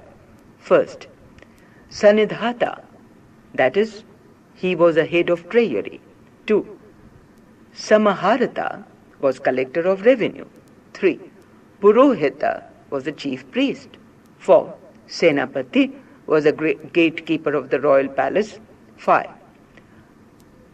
Antaramiseka was head of the harem guards. 6. Durgapala was the head of the fort. And 7. Amatyas were executive officers. According to Arthashastra, 27 Adhyakshas were appointed by the state to regulate economic activities. Provincial administration. The Mauryan Empire was divided into a number of provinces. A viceroy called Mahamatra was governor of the province. The Mahamatras were assisted by Yuta, the tax collector, or Rajuka, the revenue collector, and Sthaniks, the district officers. Municipal administration. The municipal administration of Mauryans was highly developed. There were 30 members in the committee to carry on the day-to-day administration of city. The committee was divided into 6 boards of 5 members each. One board looked after the arts and crafts, another after foreigners, a third after registration of births and deaths, a fourth after trade and commerce, a fifth after manufactured articles in the town, and lastly, one after the collection of sales tax. The chief revenue of the government was land tax and varied from 1/4 to 1/6 of the total produce according to the fertility of the land. Judicial laws were severe and robbery and theft were severely punished. Espionage system of Mauryans was carried out by a network of spies throughout the country. The Mauryas kept a large and powerful army. Megasthenes put the strength of Chandragupta's force at 6 lakh infantry, 3 lakh cavalry, and 9,000 elephant. Society and economy during Mauryan Empire. Megasthenes has praised the society of modern times. According to him, people were very honest and their moral standards were very high. Their standard of living was also very high. The caste system was rigid, and to change one's caste was almost impossible. According to Megasthenes, the Indian society comprised of 7 castes or classes, but it is clear that Megasthenes confuses the occupations as basis of caste. Although Megasthenes has written that slavery was not known in Mauryan Empire, but historians do not agree with Megasthenes on this point. They say that slavery was present in India, but it differed in form and nature from that of Greece and Rome. Hinduism, Buddhism, and Jainism were popular religions of the time, and there existed some rivalry between them. Although Ashoka adopted Buddhism as his personal religion, he evolved an ethical conduct called Dhamma, Dhamma, which was the essence of all religions. It consisted of such precepts like respecting and obeying one's elders, affection, maintaining good relations with neighbors, etc. Economy during modern time was mainly agrarian and majority of population were agriculturalists. In a sphere of trade and industry, state had monopoly over mining and the production of many trade articles such as liquor and arms. Indian silk and cotton was in much demand in Western countries. The Srenis, Srenis, or guilds, managed internal and external trade. There were coins of different metals for the purpose of exchange. The most popular among them was silver coin and Karshapana, a copper coin, Karshapana, Karshapana. Art and architecture. The architecture remains of modern period have not survived. Chandragupta Maurya built his palace and capital apparently of wood at Patliputra. The palace is said to have been destroyed by a fire. It is the art of sculpture and rock cutting of Ashoka period which is the best art of modern period. The 4 rock-cut sanctuaries on the Barabar Hills and 3 on Nagarjuna Hills near Gaya are among the earliest examples of rock-cut architecture in India. Ashoka's pillars are built out of single rocks and bear capitals decorated with animals, birds, or human figures. Ashoka also constructed the stupas or solid dome-like structures of rock or brick for preserving the relics of Buddha. Caves built during this period also reflect modern art. Caves were constructed out of hard, refractory rocks and served as assembly halls for various occasions. Post-modern period, 200 BC to 300. After the fall of modern empire, many dynasties vied with each other for regional dominance. The main among these were the Shungas, the Kanavas, the Chetis of Kalanga, and the Satvahans. The Shungas. The Shunga dynasty was founded by Pushyamitra Shunga after killing the last modern king Birhadatta. The dominion of Pushyamitra extended up to eastern Punjab in the west and to central India, with Vidisha as its capital. Agnimitra was Pushyamitra's son and he was instrumental in suppressing the revolt of Vidrabha. After him, the Shunga dynasty had weak rulers and it gradually declined. The Shunga rulers associated with the revival of Brahmanism. The practice of Vedic sacrifices were popularized under him. Sanskrit literature flourished under Shunga dynasty. Patanjali, the great grammarian who wrote Mahabhasya, was born in this period. The last ruler of Shunga dynasty, Devabhuti, was murdered by his minister Vasudeva Kanva, who founded the Kanva dynasty. This dynasty ruled for about 45 years, and with the rise of Satvahan power in Deccan and foreign invasions in north, this dynasty came to an end. Kharavela was the most famous ruler of the dynasty of the Chetis of Kalanga. The Hathigumpa inscription near Bhubaneswar gives information about Chetis and Kharavela.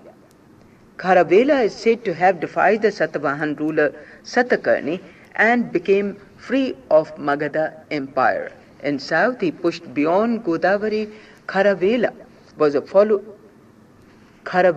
a follower of Jainism and patronized Jain monks for whom he constructed caves in Udaygiri.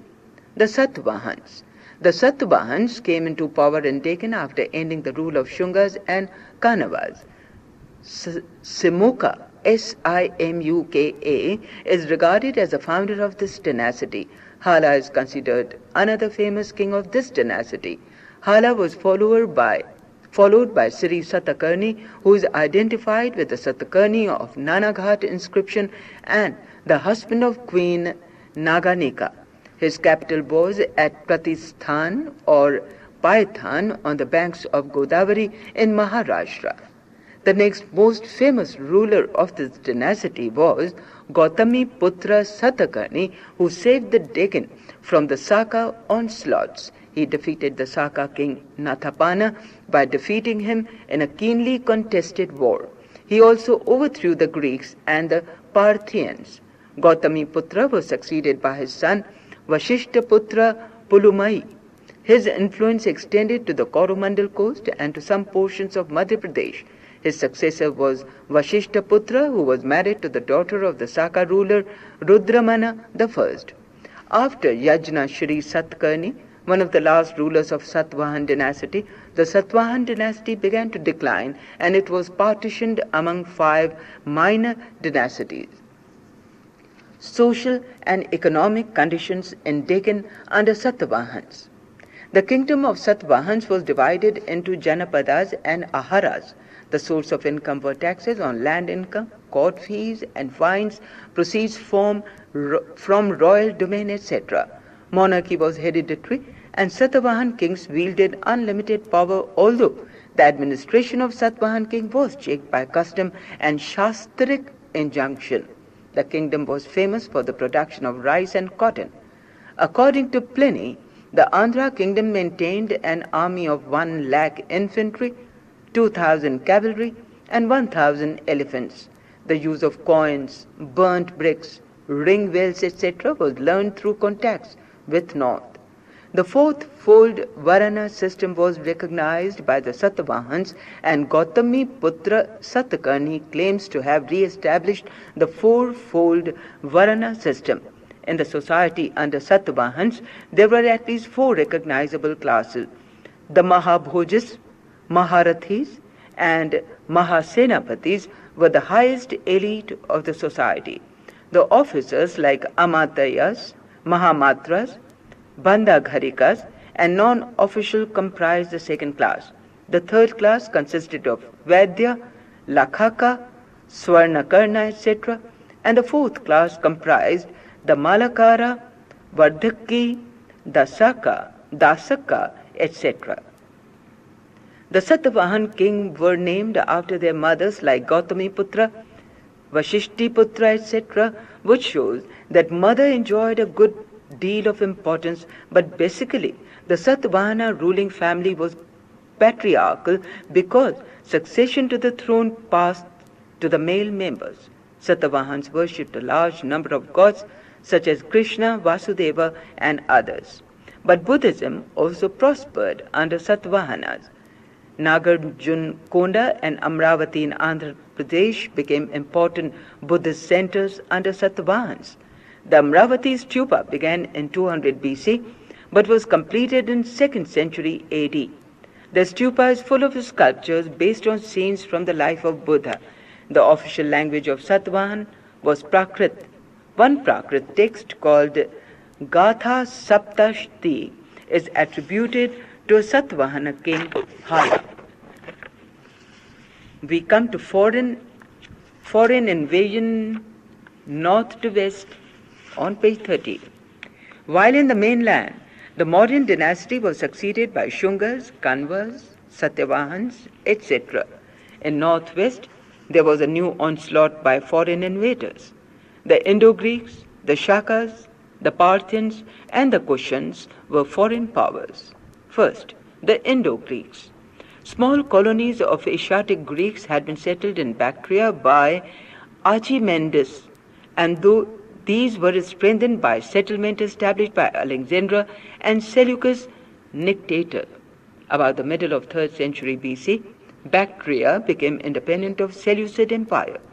By 2nd century BC, Euthydemus and his son Demetrius were gaining a foothold in the Indus Valley and Punjab and laid great raids far into Ganga Valley. Although the home domain of Bactrian Greeks was wrested from them by Eucratides, they continued to rule in Punjab and parts of northwest and came to be known as Indo-Greeks.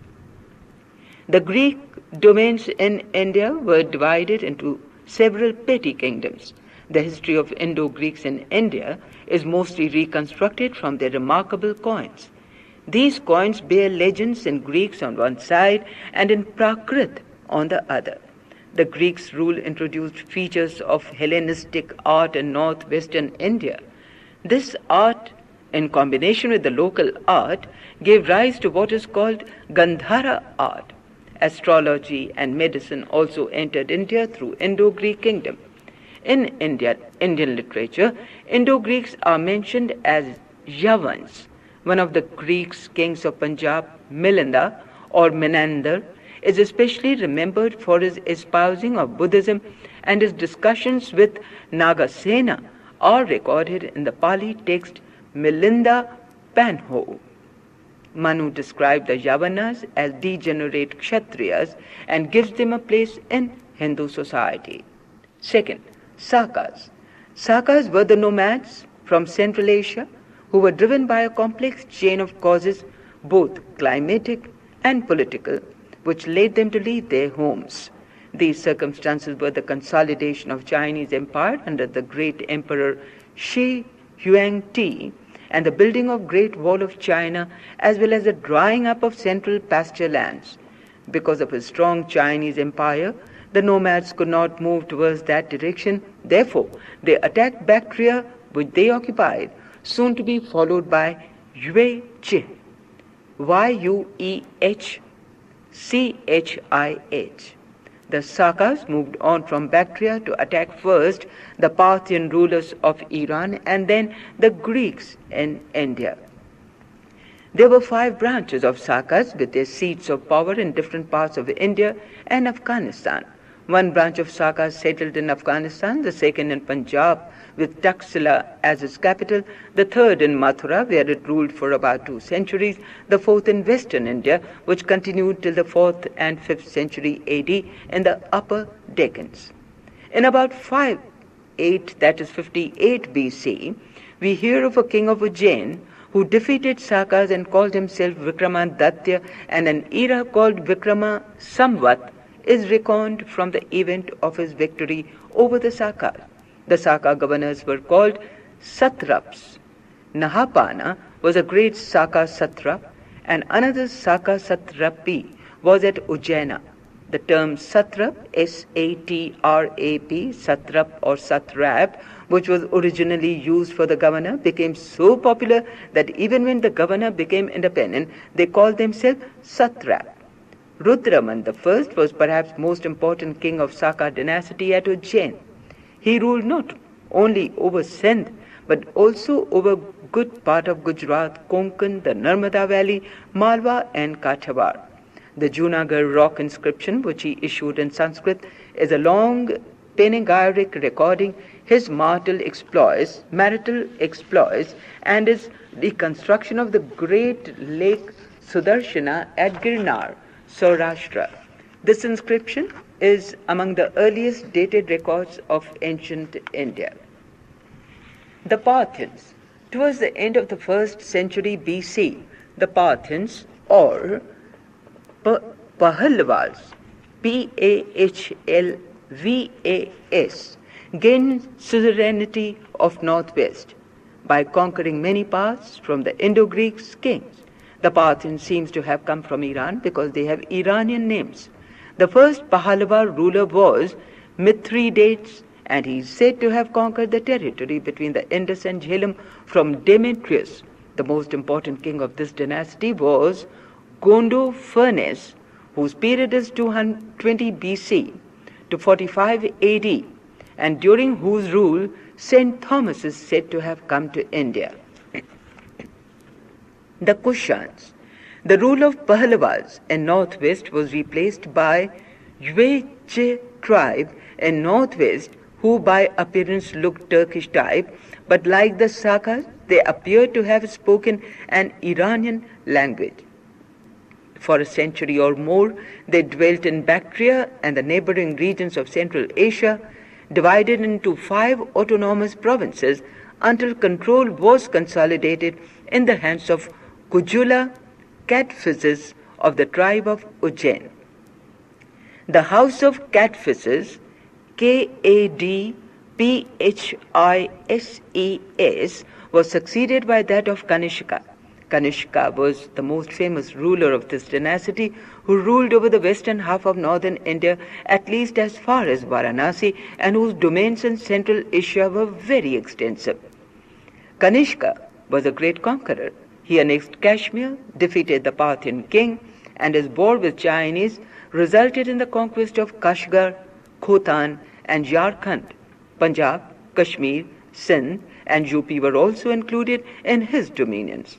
Kanishka patronized Buddhism, and he held a great and fourth Buddhist council at Kashmir, where doctrines of Mahayana Buddhism were finalized under the guidance of Vasumitra and Ashwaghosha. At its height, the Kushan Empire extended from Oxus to Ganga, from Khorasan in Central Asia to Varanasi in UP. A good part of Central Asia, a portion of Iran, a portion of Afghanistan, almost the whole of Pakistan, and almost the whole of northern India were brought under one rule by the Kushans. The early Kushan kings issued numerous gold coins, which were found mainly west of the Indus. But the inscriptions of Kushan are distributed not only in northwestern, but also in Mathura, Sravarti, Kaushambi, and Varanasi.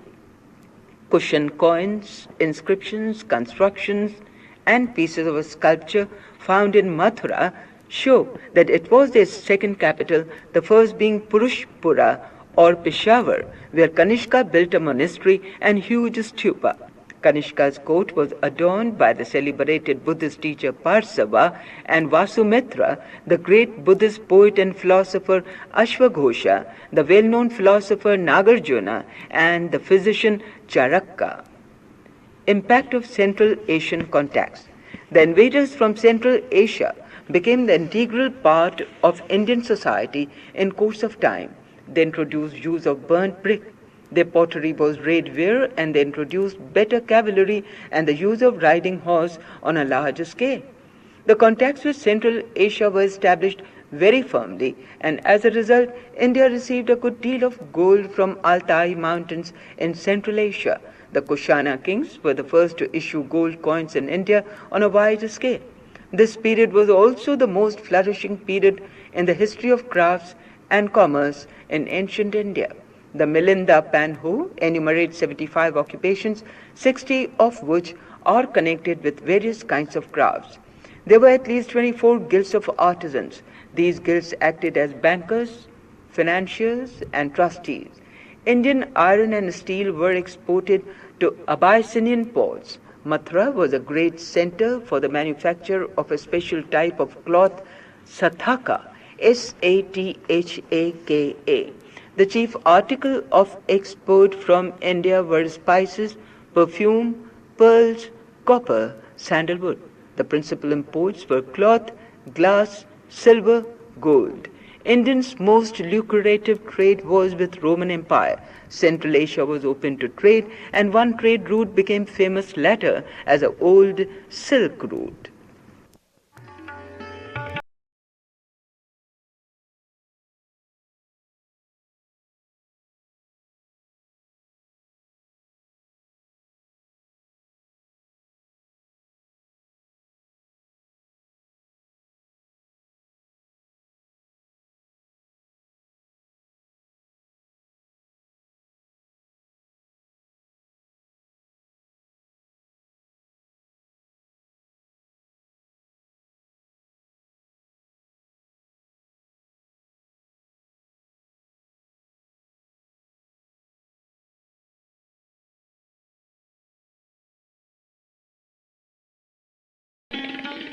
The Gupta Age.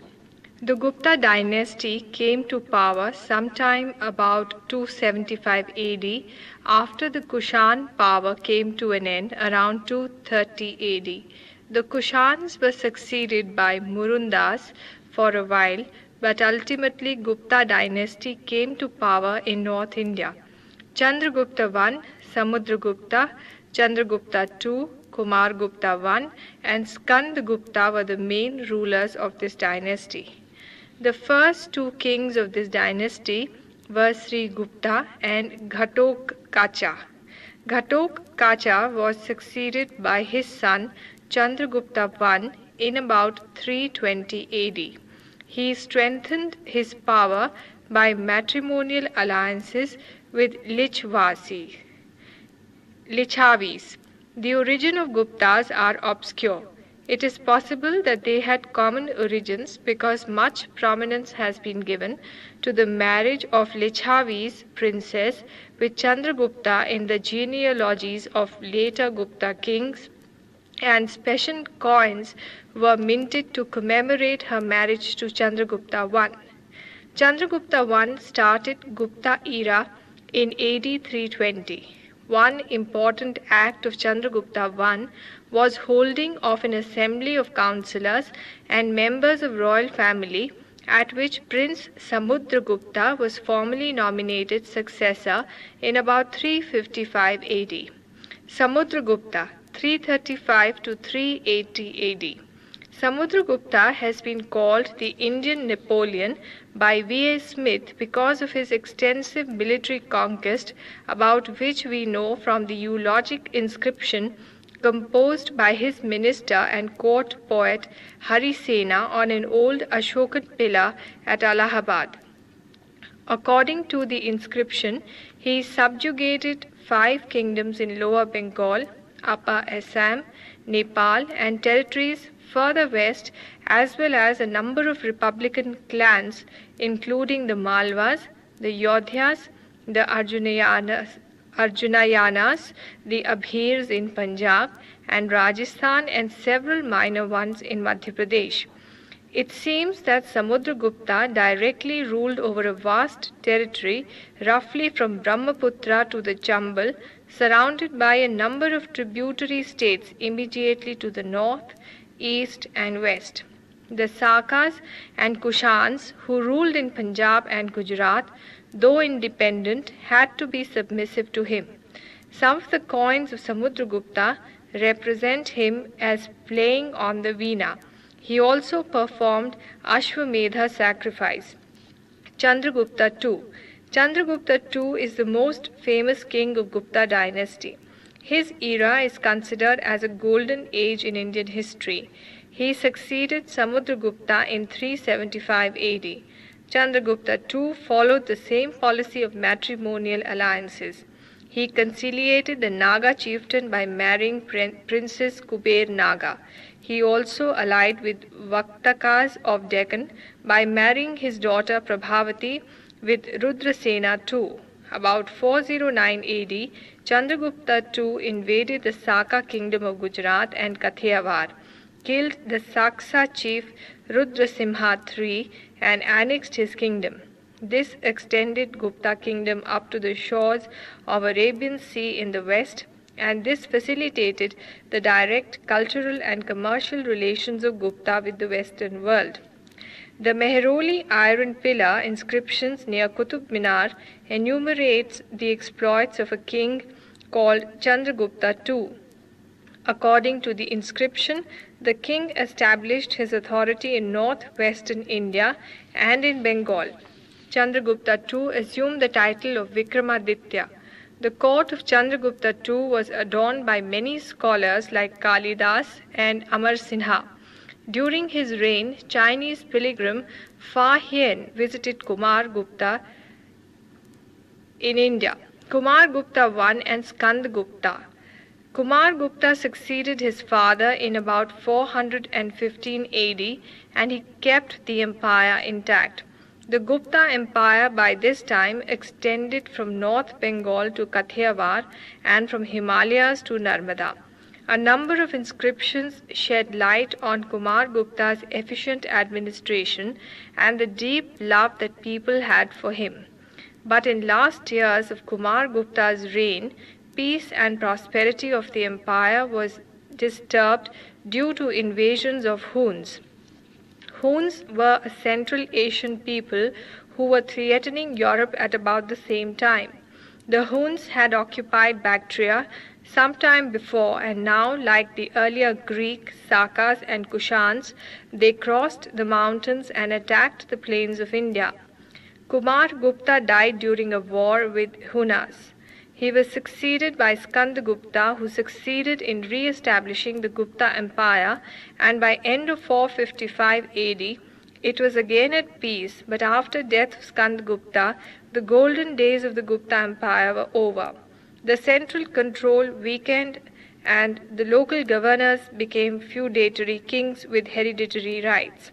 The attack of Hunas started vigorously once more at the close of the 5th century AD. This time there was no strong ruler to repel these attacks.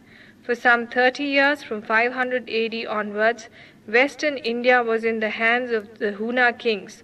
Toramana and Mihirukula were two mighty Hun monarchs who advanced up to Gwalior and Iran in Madhya Pradesh. According to Hyun Sang, Mihir Kula was a fierce persecutor of Buddhism, and in Kashmir memories of his sadistic tyranny were still alive. In the 12th century, when they were recorded by the historian Kalahana. But a great ruler, Yashodharman, rose to defeat and stop the Hunas, but he also destroyed the Gupta Empire. The official record of Yashodharmana is engraved at pillars in Mandasar. According to these inscriptions, the suzerainty of Yashodharmana was acknowledged over the vast area bounded by the Himalayas, the Brahmaputra, the Mahendra mountain in the Ganjam district, and the Arabian Sea. Although this may be an exaggeration, but it is a fact that the Gupta Empire was practically destroyed by the victories of Yashodharman, but Yashodharman's empire did not survive his death. The breakup of Gupta Empire was followed by the rise of a large number of states. Magadha was ruled by the line of kings with names ending with Gupta. They are called later Guptas to distinguish them from the imperial Guptas. Administration. The period of imperial Guptas is termed as the golden age of ancient India.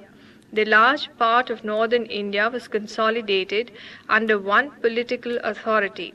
An efficient system was established under Gupta Empire. Although king possessed extensive powers, he did not rule in a tyrannical manner. A council of ministers and several civil officials assisted the king. The king acted as fountainhead of justice and decided all disputes.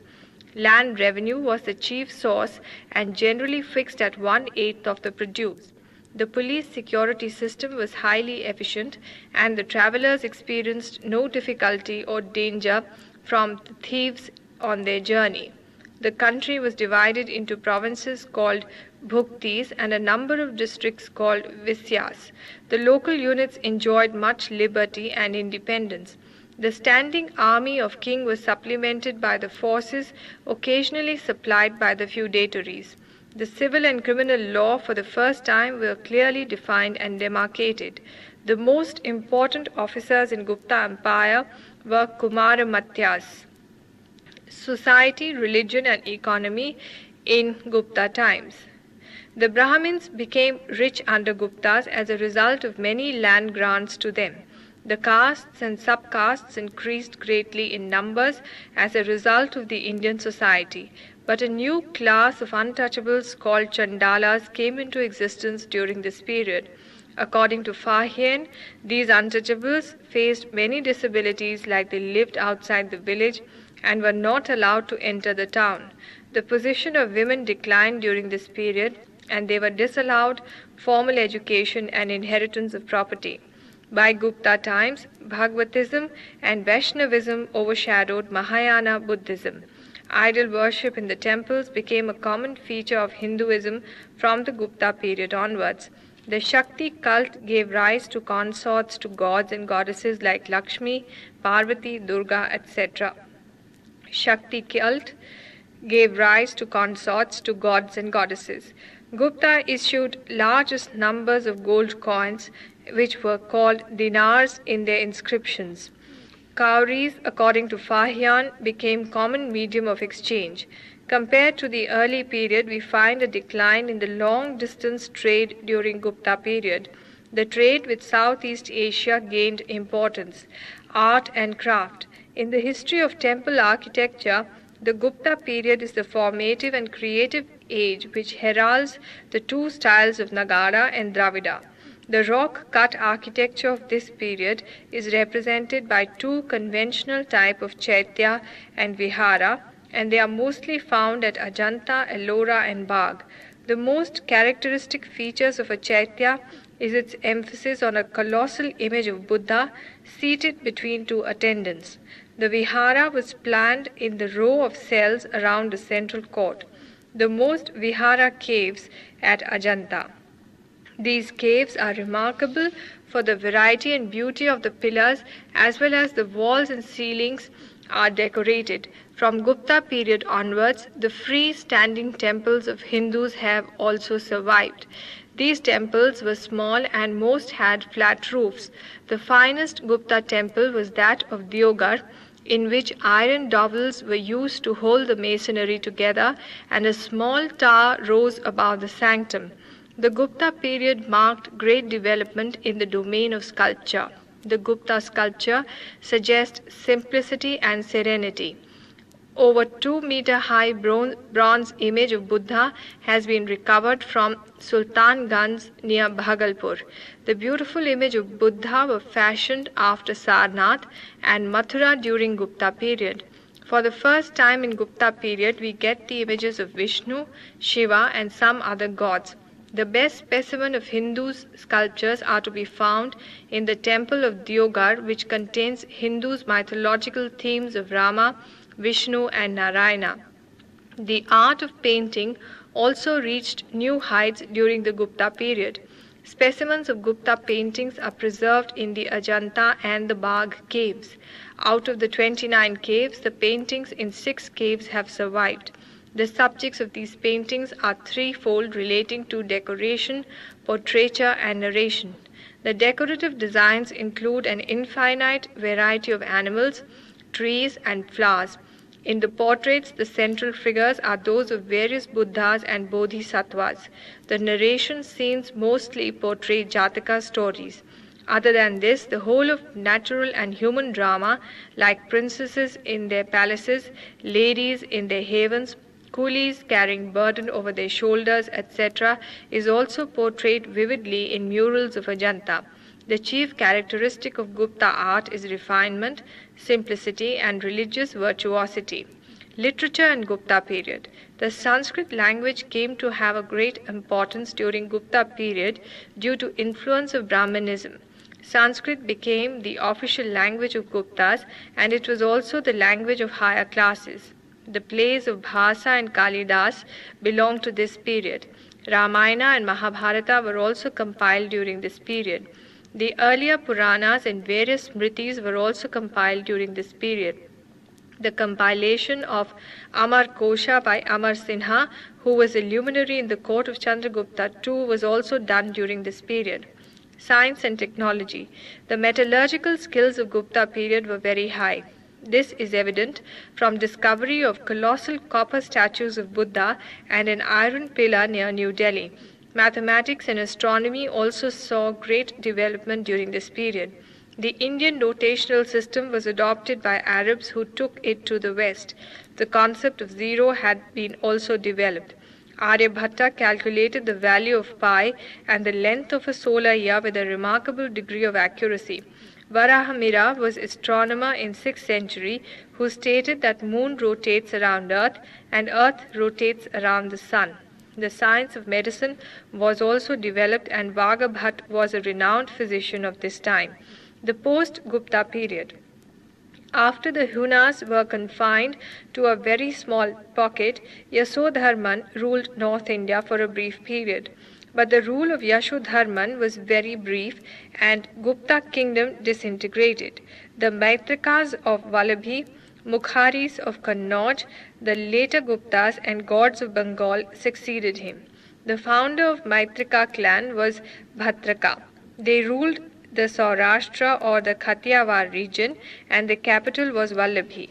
The most important family of Mukharis of Kannauj flourished in Gangetic Valley. The first important member of this branch was Ishanavarman, who claimed victory over the Andhras, the Sulikas of Orissa, and the Gauds. The later Guptas gained control of these territories, which had not been formed into independent kingdoms. The first powerful and independent ruler of this dynasty was Kumar Gupta. The power of later Guptas came to an end towards the middle of 8th century AD. Among the Gaurs of Bengal, the most famous ruler was Sasanka, who fought against the ruler of Thaneshwar and Kannauj. Not much is known about the history of gods before and after Sasanka. Harshavardhan. According to Harshacharita of Banabhat, Harshavardhan belonged to the Pushyabhuti kingdom of Thaneswar. The Pushyabhuti kingdom was founded by Narvardhan around 6th century AD. Under Prabhakarvardhan, the kingdom grew in territory and influence. The daughter of Prabhakarvardhan and sister of Harsharajyashree was married to Grahavarman, the Mukhari ruler. Grahavarman was murdered by Devagupta of Malwa and Rajyashree was imprisoned by him. The elder brother of Harsharajyavardhan defeated Devagupta, but he died fighting the Bengal king Sasanka. Therefore, Harsha succeeded to the throne at the age of 16. Harsha searched and found out her sister Rajyashree, and on her refusal to take up responsibility of ruling, he decided to continue as a ruler. Harsha transformed his capital from Thaneshwar to Kannauj and conquered the 5 kingdoms of North India: Punjab, Kannauj, Bengal, Bihar, and Orissa. He defeated the king of Vallabhi, Dhruvasena, and later married his daughter to him. Harsha now turned towards Deccan, where he came face to face with the Chalukyan ruler of Vatapi, Pulkesin II. The battle was fought between the two at the bank of Narmada, at which Pulkesin II came out victorious. Some historians believe that Harsha had conquered the territories of Nepal, Sindh, and Kashmir. Chinese pilgrim Husain Sang visited India during Harsha's reign. He came to study at Nalanda and collected Buddhist texts. He left India in 643 AD. He spent about 8 years in the dominions of Harsha and earned his friendship. Polity and society under Harsha. Harsha ruled his kingdom with the help of a central ministry and a secretariat comprising various departments. The provinces called Bhuktis were divided into various districts called Vaishyas. The criminal law was more severe than it had been in the Gupta period. The caste system was rigid. The city of Kannauj under Harsha became the premier city of northern India. Huan Sang has left a detailed account of a great assembly held at Kannauj in 643 AD and attended by representatives of Hinduism and Jainism besides kings. Harsha was a great patron of learning. He made large endowments to Nalanda and extended patronage to men of literature and was himself a poet. His court was adorned by Banabhatta, the author of Harshacharita and Kadambari. Harsha himself wrote 3 well-known dramas, the Ratnavali, the Nagananda, and the Priyadarshika. Harsha died in 647 AD, and his kingdom was once again broken up into many petty states. The kingdom of Deccan had become powerful by now. Small kingdom of the Deccan. The Vaktakas and Iksavakus, who followed Satvahanas, and the Chalukyas, Silahas, Kadambas, and Hoyslas were among the small kingdoms of Deccan. The Vaktakas. Till the rise of Chalukyas, Vaktakas controlled parts of Deccan and central India. The founder of this dynasty was Vindhya Shakti Chandragupta II, is said to have given his daughter Prabhavati in marriage to Vaktaka king Rudrasen II. The king Harisena of Vaktaka dynasty is said to have made extensive conquests. The Vaktaka power was destroyed by Kalachuris and Kadams towards the middle of the 6th century. Iktavashkus arose in the eastern part of the peninsula. They began providing lands as grants in the Krishna Guntur regions where the copper plate charters have been found. Their rule ended with their conquest by Pallavas. Chalukyas of Vatapi or Badami. The Chalukyas grew powerful in Deccan towards the middle of 6th century AD. The dynasty had 2 branches, the Chalukyas of Badami or Vatapi and Chalukyas of Kalyani. The rule of Chalukyas of Badami started in early 6th century AD, and its first rulers were Jayasingha and Ranaraja. The first independent ruler of this dynasty was Pulkesin I, and the most famous ruler was Pulkesin II. Pulkesin II was also called Satyasraya and was a contemporary of Harshavardhana. The Aihole inscription tells that Pulkesin II overcame the much internal and external disturbances. He established his influence over the whole Deccan from Narmada to the Kaveri. The greatest achievement of Pulkesin II was his victory over Harshvardhana in 620 AD. Pulkesin II also defeated the Pallava king Mahendravarman, with whom they were involved in a long battle. He was able to unify a large part of South India. Pulkesin II was probably killed by the Pallava king Narsimhavarman in 642 AD. His son Vikramaditya, who was able to recover his paternal dominions, succeeded him. The sovereignty of Chalukyas came to an end in about 757 AD when Rashtrakuta chief Danti Durga defeated Kirtivarman II and Chalukyas lost Maharashtra. The long struggle of Chalukyas with Pallavas exhausted the strength of Chalukyas and led to their ultimate fall. A dynasty was founded by Pulkesin II's brother Kubj Vishnuvardhana at the ancient city of Vengi. These Chalukyas were called Eastern Chalukyas of Vengi. The hostilities between Rashtrakutas and Chalukyas of Vengi were very strong. Vijayaditya III, 848 to 892 AD, is credited with victories over Pallavas, the Pandyas, and the Rashtrakutas. The kingdom of Eastern Chalukyas was annexed in 1076 AD by Kulotunga Chola. Western Chalukyas of Kalyani. After a lapse of 200 years, the rule of the second branch of the Chalukyas of Kalyani began.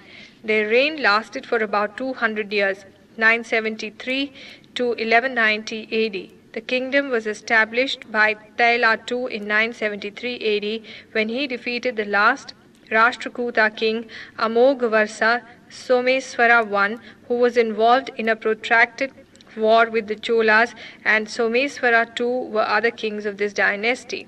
But the greatest ruler of Western Chalukyas was Vikramaditya II Tribhu Vanamala, whose period is 1076 to 1126 AD.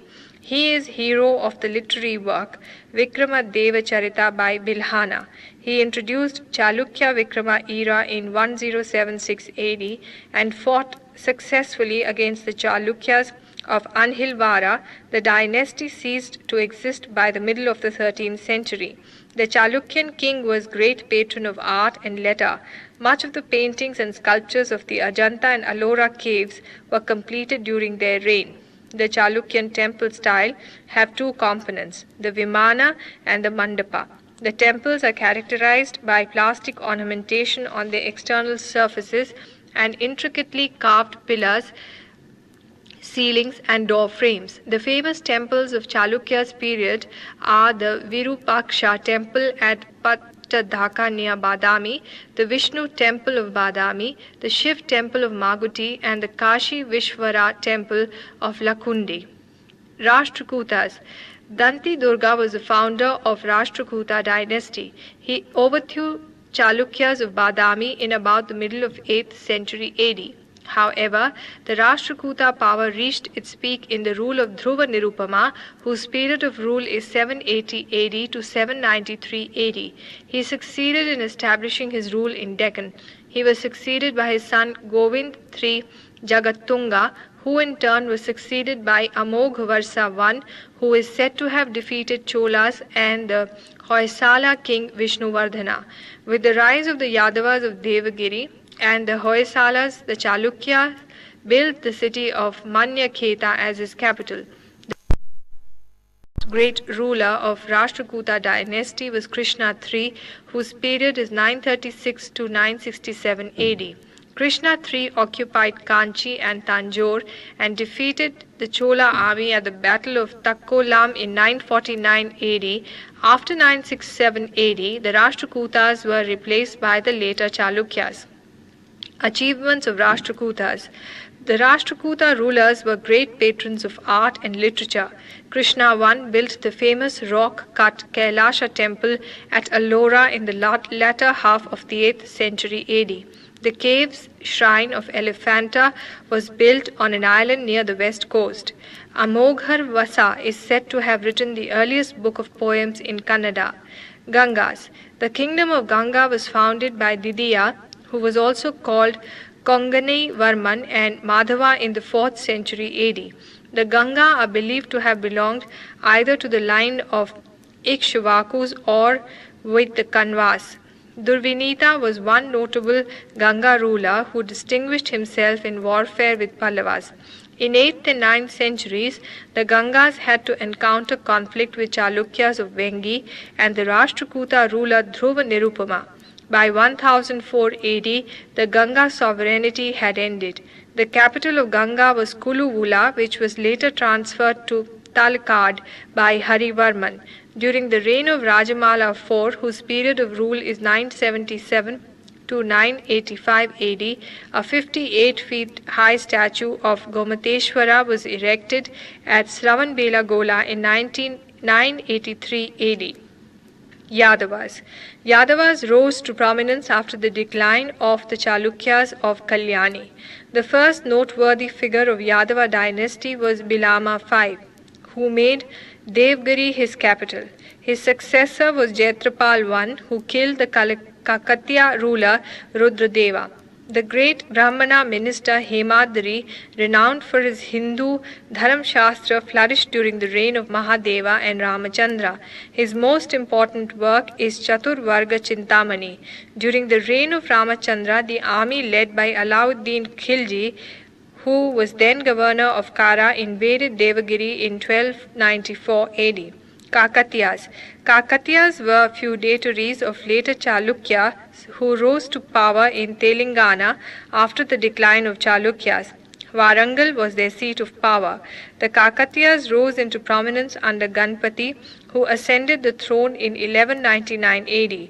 Ganapati successfully overcame Cholas, Kalingas, Yadavas, etc. Ganapati was succeeded by his daughter Rudrambha in 1261 AD, who was succeeded by her grandson Pratap-Rudradeva. The work Pratap-Rudriya of Vaidyanath, a work of politics, has been dedicated to him. Pratap-Rudradeva had to submit finally to the Muslim invader Malik Kafur. Kadambas. The founder of Kadambas dynasty was Mayurasaranam, who, annoyed by the Pallavas, established his rule in Karnataka with Banavasi as his seat of government.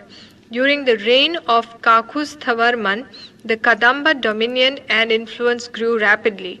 The Chalukyan ruler Pulkesin I and Pulkesin II conquered large part of their dominions. Hoysalas. The founder of Hoysala dynasty was Hala. The Hoysala attained dominant position with the rule of Bitiga Vishnu Vardhana in the beginning of 11th century AD. He transferred his capital from Velapura to Dwarasamudra or Helibid. He is believed to have humbled the Cholas, the Pandyas, the Kadambas, etc. The next important ruler of his house was Veer Balala I. The last Hoysala ruler was Veer Balala III. The Hoysala kingdom was ravaged by Malik Kafur in 1130 AD. The Hoysalas built the Kesava temple at Belur, which is dedicated to Vishnu, and Hoysaleswara temple dedicated to Shiva at Dwar Samudra. History of South India. The region that lies between the south of the two rivers Krishna and Tungabhadra is South India. There are references to the Cholas, Cheras and Pandyas in the inscription of Ashoka and Kharavela as well as in the Indica of Megasthenes, but the details about the people of South India in the beginning of historical period are gleaned from Sangam literature. The Sangam was a college or assembly of Tamil poets held under royal patronage. The Sangam is into two groups, the narrative and the didactic. The narrative text is called Melekanaku and comprises of 8 anthologies and 10 ideals. The didactic works are called Kilkanaku and comprises of 18 minor works. Tradition has it that the first of 3 Sangams was attended by gods and sages, and all its word has perished. The only work which has survived of second Sangam is Tolkapiyam of the grammar of Tamil. The poet of third Sangam wrote 8 anthologies called Ettu Togati. The 18 minor works called Kilakannaku are moralizing in character. The 2 famous of these works are Tirukural and Naladiyar. Tirukural is sometimes called the Bible of the Tamil land. The Naladiyar is more formal and literary in style and contains verses of much merit and high ethical content. By 6th century, the Aryan influence had penetrated whole of Tamil land. The indigenous style of poetry was rapidly alternating under the influence of Sanskrit, and Tamil poets took to writing long poems. The earliest and greatest of these is Silapadikaram, which according to tradition was authored by Ilango Vadigal, a grandson of great Chola king Karikalan, who lived in 1st or 2nd century AD. A little late was composed its sequel, Sattan of Madurai. A third Tamil epic is Jivika Chintamani, written by a Jaina, Tiruthakkadewar. 3 early kingdoms in South India. The 3 earliest kingdoms in South India were the Pandyas, the Cholas, and the Cheras.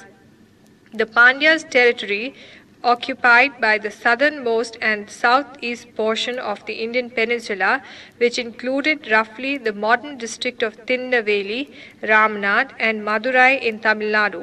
Madurai was the capital of Pandya kingdom. It had trade relations with Roman Empire and sent embassies to Roman Empire. The Brahmins enjoyed considerable influence, and the Pandyan kings performed Vedic sacrifices. The Cholas' kingdom was situated between the Pennar and Velar rivers. The chief center of power lay at Urayur, a place famous for cotton trade. The famous king in this period of Chola rule was Karikala, who founded Puhar of Kaveri Pattanam. Puhar, the Chola capital, was a great center of trade and commerce, and excavations show it had a large dock. The Chola power declined subsequently by attacks from Cheras and Pandyas. It was finally wiped out by attacks from north by Pallavas, whose capital was at Kanchi. From 4th to 9th century, Cholas played only a marginal role in South Indian history. They came to power again in 9th century and dominated South India history for almost 4 centuries thereafter. We will discuss this later on. The Chera or Kerala country was situated to the west and north of the land of Pandyas. The greatest Chera king was Sengutuvan, who is credited with having invaded the north and crossed the Ganga after the 2nd century AD. The Chera power declined, and we hear no more of it until the 8th century AD. Now we shall discuss in detail the 2 major kingdoms in South Indian history. These 2 kingdoms are Pallavas and Cholas of later period. The Pallavas. The period of Pallavas extended from 3rd century AD to 9th century AD, and the rise of Pallavas coincided with the decline of the Chola, Chera, and Pandya kingdom. The origin of Pallavas is obscure, and there are many theories about their origin. According to some, they were descendants of Greeks, Parthians. According to others' theory, they were a local clan which grew after the decline of Andhra dynasty in the Deccan, etc. The capital of Pallavas was at Kanchi to the south of Madras. A Pallava king, Vishnu Gopa, was captured by Samudragupta and then liberated. Towards the end of 6th century, the Tamil Nadu land was divided between Pallavas and the Pandyas. Simha Vishnu, whose period is from 575 to 600 AD, extended the Pallava kingdom up to the river Kaveri. He was a Vaishnava, and in the Varvaha cave at Mamalapuram, a magnificent relief representing the king and his 2 consorts have been found. His son Mahendra Varman I was defeated by the Chalukyan king Pulkesin II, and with this the great struggle between Chalukyans of Vatapi and Pallavas started, which continued for generations. Narasimha Varman I, whose period is 630 to 668 AD and who was son of Mahendra Varman, is regarded as the most successful Pallava king. He occupied the Chalukyan capital Vatapi and probably killed Pulkesin too. He sent two expeditions to Ceylon and placed a nominee of his own on the throne of that island. The Chinese pilgrim Huan Sang visited Kanchi during this period. The Pallavas fought continuously with Chalukyas during the 7th and 8th century. They also had to fight Pandyas and the Rashtrakutas. The Rashtrakuta king Govind III invaded the Pallavas' kingdom and defeated its ruler Dantivarman. The Pallava power was finally wiped out by Aditya I Chola, who defeated Aparakita Varman and annexed the Pallava kingdom. After the eclipse of early Cheras, Cholas and Pandyas, the history of southernmost India is not clear. However, the Kalbharas revolt in 6th century is an important event which affected not only Cheras and Pandyas but the Pallavas as well. The Kalbharas are said to have overthrown innumerable kings and established their hold on the Tamil land. They also stopped Brahmadeya rights granted to the Brahmins in numerous villages. The Kalbharas' revolt was so widespread that it could be put down only through the joint efforts of the Pandyas, the Pallavas and the Chera kings. Pallava art. The Pallavas are credited for bridging the transition from rock architecture to structural stone temples. The Pallavas' temples are sometimes classified into 4 architectural styles. The first is called Mahendra style after the great royal artist Mahendra Varman I. In this style we see the influence of cave style of architecture. The second style is called Mamala style. These temples are found near Mahabalipuram, founded by Narasimha Varman. These temples are complete with details of an ordinary temple. The third style is called Rajasimha style. The most famous temple of the style is the Kailash temple of Kanchi. It has a pyramidal tower flat-roofed mandapam. The fourth style is a Parajita style, which is more ornate and resembles the Chola architecture. The Panch Pandava cave temple, the Shore temple at Mahabalipuram, and the Kailash Nath temple at Kanchipuram are some of the famous temples of Pallava period. The imperial Cholas, 850 to 1200. We discussed earlier that Chola kingdom was amongst the earliest of South Indian kingdoms, but from their decline in 4th century AD, they played only a marginal role in the history of South India till 9th century AD, when they once again rose to power. The founder of the Chola dynasty was Vijayalaya, who captured Tanjore in 850 AD. By end of 9th century, his successor Aditya I Chola wiped out Pallavas of Kanchi and weakened the Pandyas, thus bringing the southern Tamil country under his control. The greatest Chola rulers were Rajaraja I, whose period was 985 to 1014 AD, and his son Rajendra, whose period was 1014 to 1044 AD. Rajaraja destroyed Chera navy at Trivandrum and attacked Ceylon. He also captured the Pandya capital Madurai and annexed the northern part of Sri Lanka. He also conquered Maldive Islands. The son and successor of Rajaraja, Rajendra I, continued with the annexationist policy by overrunning Pandya and Chera kingdom and including them in his empire. He also annexed rest of Sri Lanka, which remained under Cholas for 50 years. He sent an expedition against the Pala king Mahipala of Bengal by crossing Ganga and defeated him. In commemoration of this event, he assumed the title of Gangai Konda and founded a capital called Gangai Konda Cholapuram. He sent expedition against Sri Vijaya Empire, also called Sumatra, and conquered a number of places in Sumatra. The Chola navy was the strongest in the area for some time. The Chola Empire remained undiminished till 1115 AD under Kulothungan I, except for loss of Ceylon, and included the entire country south of Krishna and Tungabhadra. But the Chola Empire shrank after it, and at the beginning of the 13th century, the Chola Empire tottered. Their place was taken by Pandyas and Hoysalas in the south, while the place of later Chalukyas was taken by Yadavas and Kakatiyas. For a century after this, the history of South India is the history of these 4 kingdoms who were engaged in continuous battles with each other. The Muslim invasion of the Deccan, which began towards the end of the 13th century, upset all these four kingdoms and caused a period of confusion which was terminated by rise and expansion of the Bahmani and Vijayanagar kingdom in the second quarter of the 14th century. Chola administration. The dominant form of government in Chola administration was hereditary, and it was more centralized than that of Chalukyas. The Chola administration machinery was an elaborate and complicated bureaucracy comprising officials of various grades. The offices tended to become hereditary. For purpose of administration, the Chola Empire was divided into convenient divisions.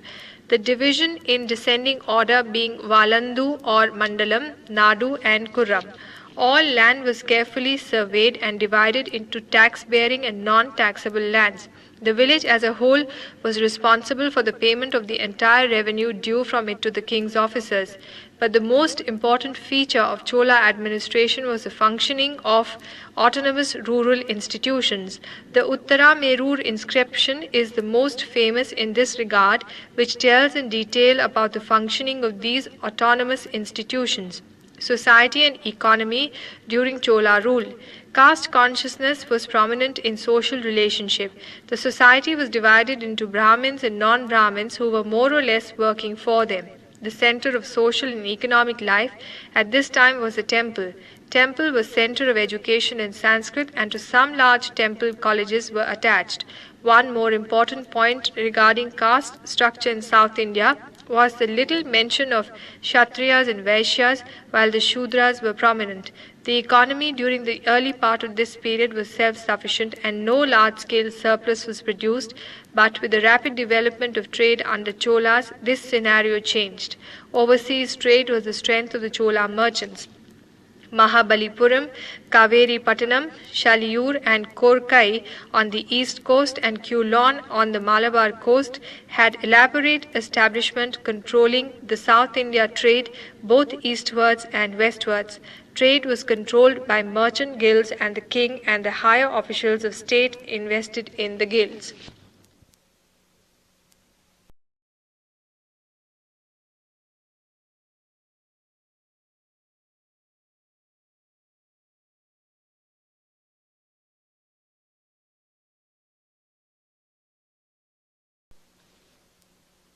Let us now discuss some important facts relating to the prehistory of India.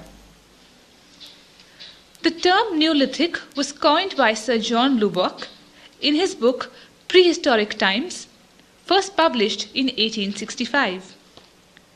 The term denotes an age in which stone implements were made more skillfully and were more varied in form than earlier. V. Gordon Childe defined the Neolithic Chalcolithic culture as a self-sufficient food economy. Miles Burkitt put forward the following four characteristics a culture should fulfill to be known as a Neolithic culture. 1. Agriculture practice. 2. Animal domestication. 3. Grinded and polished stone tools. And 4. Pottery manufacture. Chalcolithic cultures of India. Name: Kayatha. Location: Ujjain district, Madhya Pradesh. Period: 2000 to 1800 BC. Ahar or Banas. Location: Udaipur district, Rajasthan. Period: 2000 to 1400 BC. The Savalda. Location: Dhulia district, Maharashtra, from 2000 to 1800 BC. Malwa. Location: Malwa region of Madhya Pradesh and Maharashtra, 1700 to 1200 BC in central India and 1700 to 1400 BC in Maharashtra. Prahas.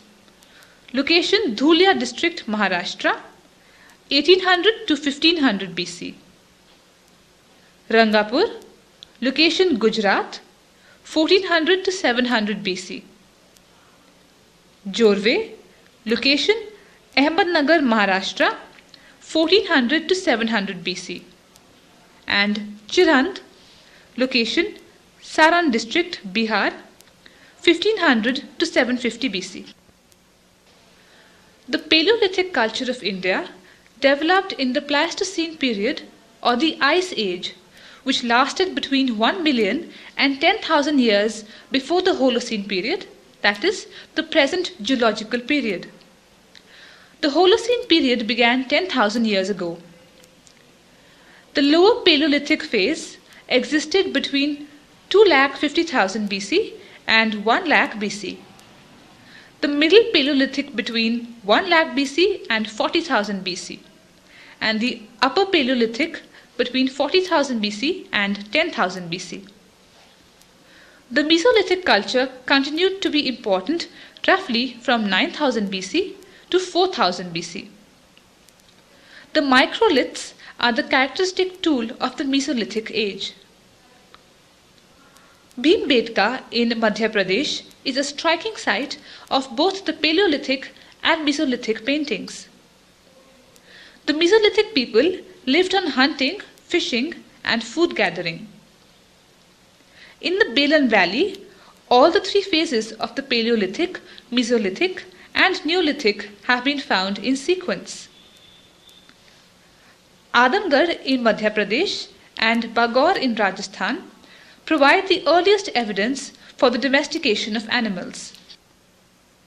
The Neolithic age, or the New Stone Age, began in 9000 BC. But in the Indian continent, the earliest Neolithic settlement was in Mehergarh in Baluchistan, Pakistan. The Mehergarh settlement emerged around 7000 BC. We will take up this topic in a later section. Architecture in India made a beginning in whose reign? The answer is Ashoka's. The Sunga dynasty rose on the ruins of whose rule? The answer is Mauryan.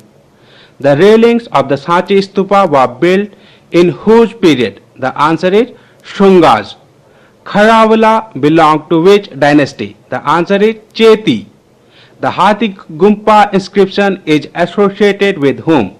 Answer Kharavela.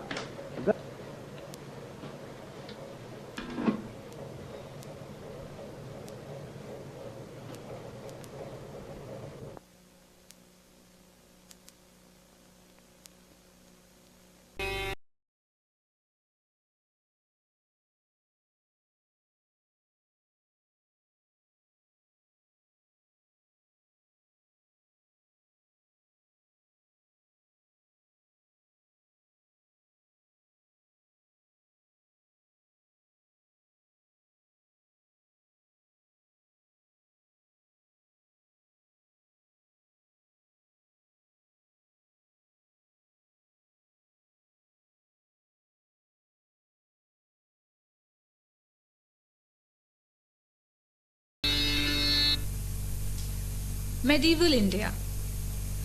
Northern India from the 8th century to 1200 AD. We have discussed the history of North India till the times of Harsha. After the end of Harsha's empire in northern India, two powerful kingdoms arose in its place. These kingdoms were the Palas in Bengal and the Pratihars in northern and western India. Rashtrakutas ruled the Deccan as the dominant power. There was a tripartite struggle between the Palas, Pratihars, and the Rashtrakutas for the control of Kannauj, which had replaced Patliputra as the symbol of power and prestige. We have discussed the Rashtrakutas already. Let us now come to the Palas and the Pratihars. The Pratihars. There were two branches of the Pratihars. The first was founded by Harchandra near modern Jodhpur in the middle of the 6th century AD. Another branch was at Malwa with its capital at Ujjain, and its earliest known king is Nagbhatta. The most important ruler of the Pratihars dynasty of Malwa was Bhoj, who ascended the throne in about 836 AD and assumed the titles of Mihir and Adivarha. Bhoja extended his kingdom boundary to the east and up to the Sindhu in the north. He was succeeded by Mahendrapal I around 893 AD, and in about 912 AD, Mahipal came to the throne. After Mahipal, the disintegration of the Pratihar kingdom began, and on its ruins many independent kingdoms arose, many of them of Rajput princes. The Palas. After Shashank, the chaos followed in Bengal almost for a century, but about in the middle of the 8th century, the Pala dynasty came into power. The founder of the Pala dynasty was Gopalan, who was a Buddhist. He was succeeded by Dharampal in 770 AD, who in turn was succeeded by Devpal, followed by Mahipal I. The Palas had been losing their power progressively under Dharampal and Devpal, but Mahipal I was able to restore the lost prestige of his empire to a great extent. However, by the middle of the 12th century, the Pala power had faded. The Palas were great patrons of Buddhism, and in their reign, the Tantric sept of Buddhism grew. Dharampal founded the University of Vikramsila. After the Palas, the Sena dynasty established an empire in Bengal. The greatest ruler of this dynasty was Vijayasena, under whom the whole of Bengal was united. The poet Umapatidhara lived at his court and composed the famous Devparak Prashasti. The kingdom began to disintegrate under Lakshman Sena's reign.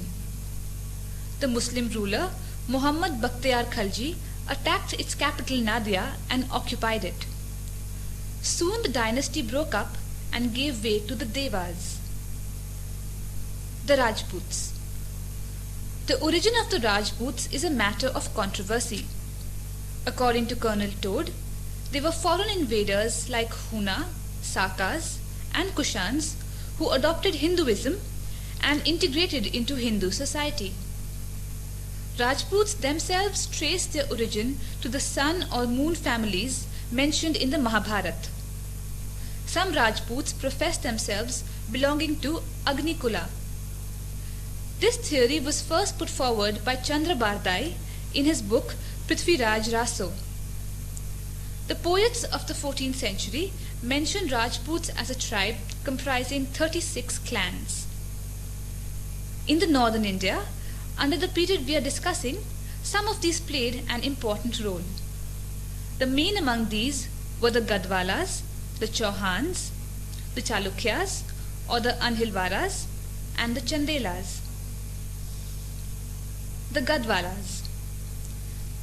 Chandradeva was the first ruler of this dynasty, who seized the throne of Ujjain sometime between 1080 to 85 AD. Govindacharya was another important ruler, and Jayachandra was the last ruler. Sanyogita was Jayachandra's daughter. Marriage by elopement to Prithviraj Chauhan is famous, although its authenticity is controversial. The Chauhans. The Chauhans were earlier feudatories of the Pratihars, who declared themselves independent in the middle of the 10th century AD.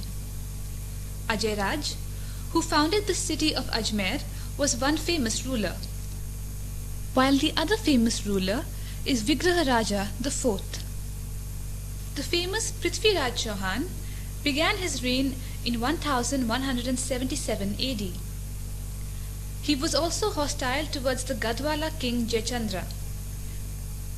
In his first confrontation with Muhammad Ghori in 1191 AD, which is also called the First Battle of Terai, he defeated Muhammad Ghori. But in the Second Battle of Terai, Prithviraj was defeated and executed. The Chauhan kingdom declined after him. The Chalukyas or the Anhilwaras. The Chalukyas or Solankis were rulers of Gujarat for about 3 centuries. The earliest of the Chalukyas' ruler was Mularaja.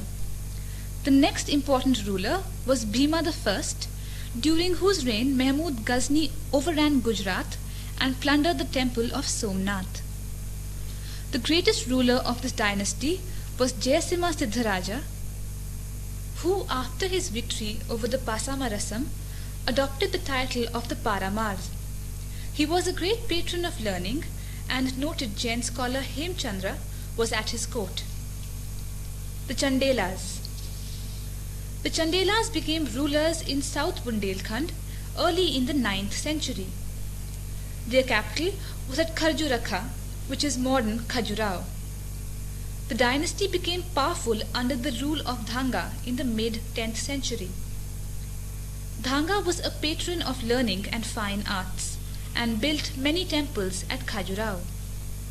The rule of this dynasty continued till it was annexed by Alauddin Khalji. The Paramars. The Paramar dynasty was founded by Upendra or Krishnaraja.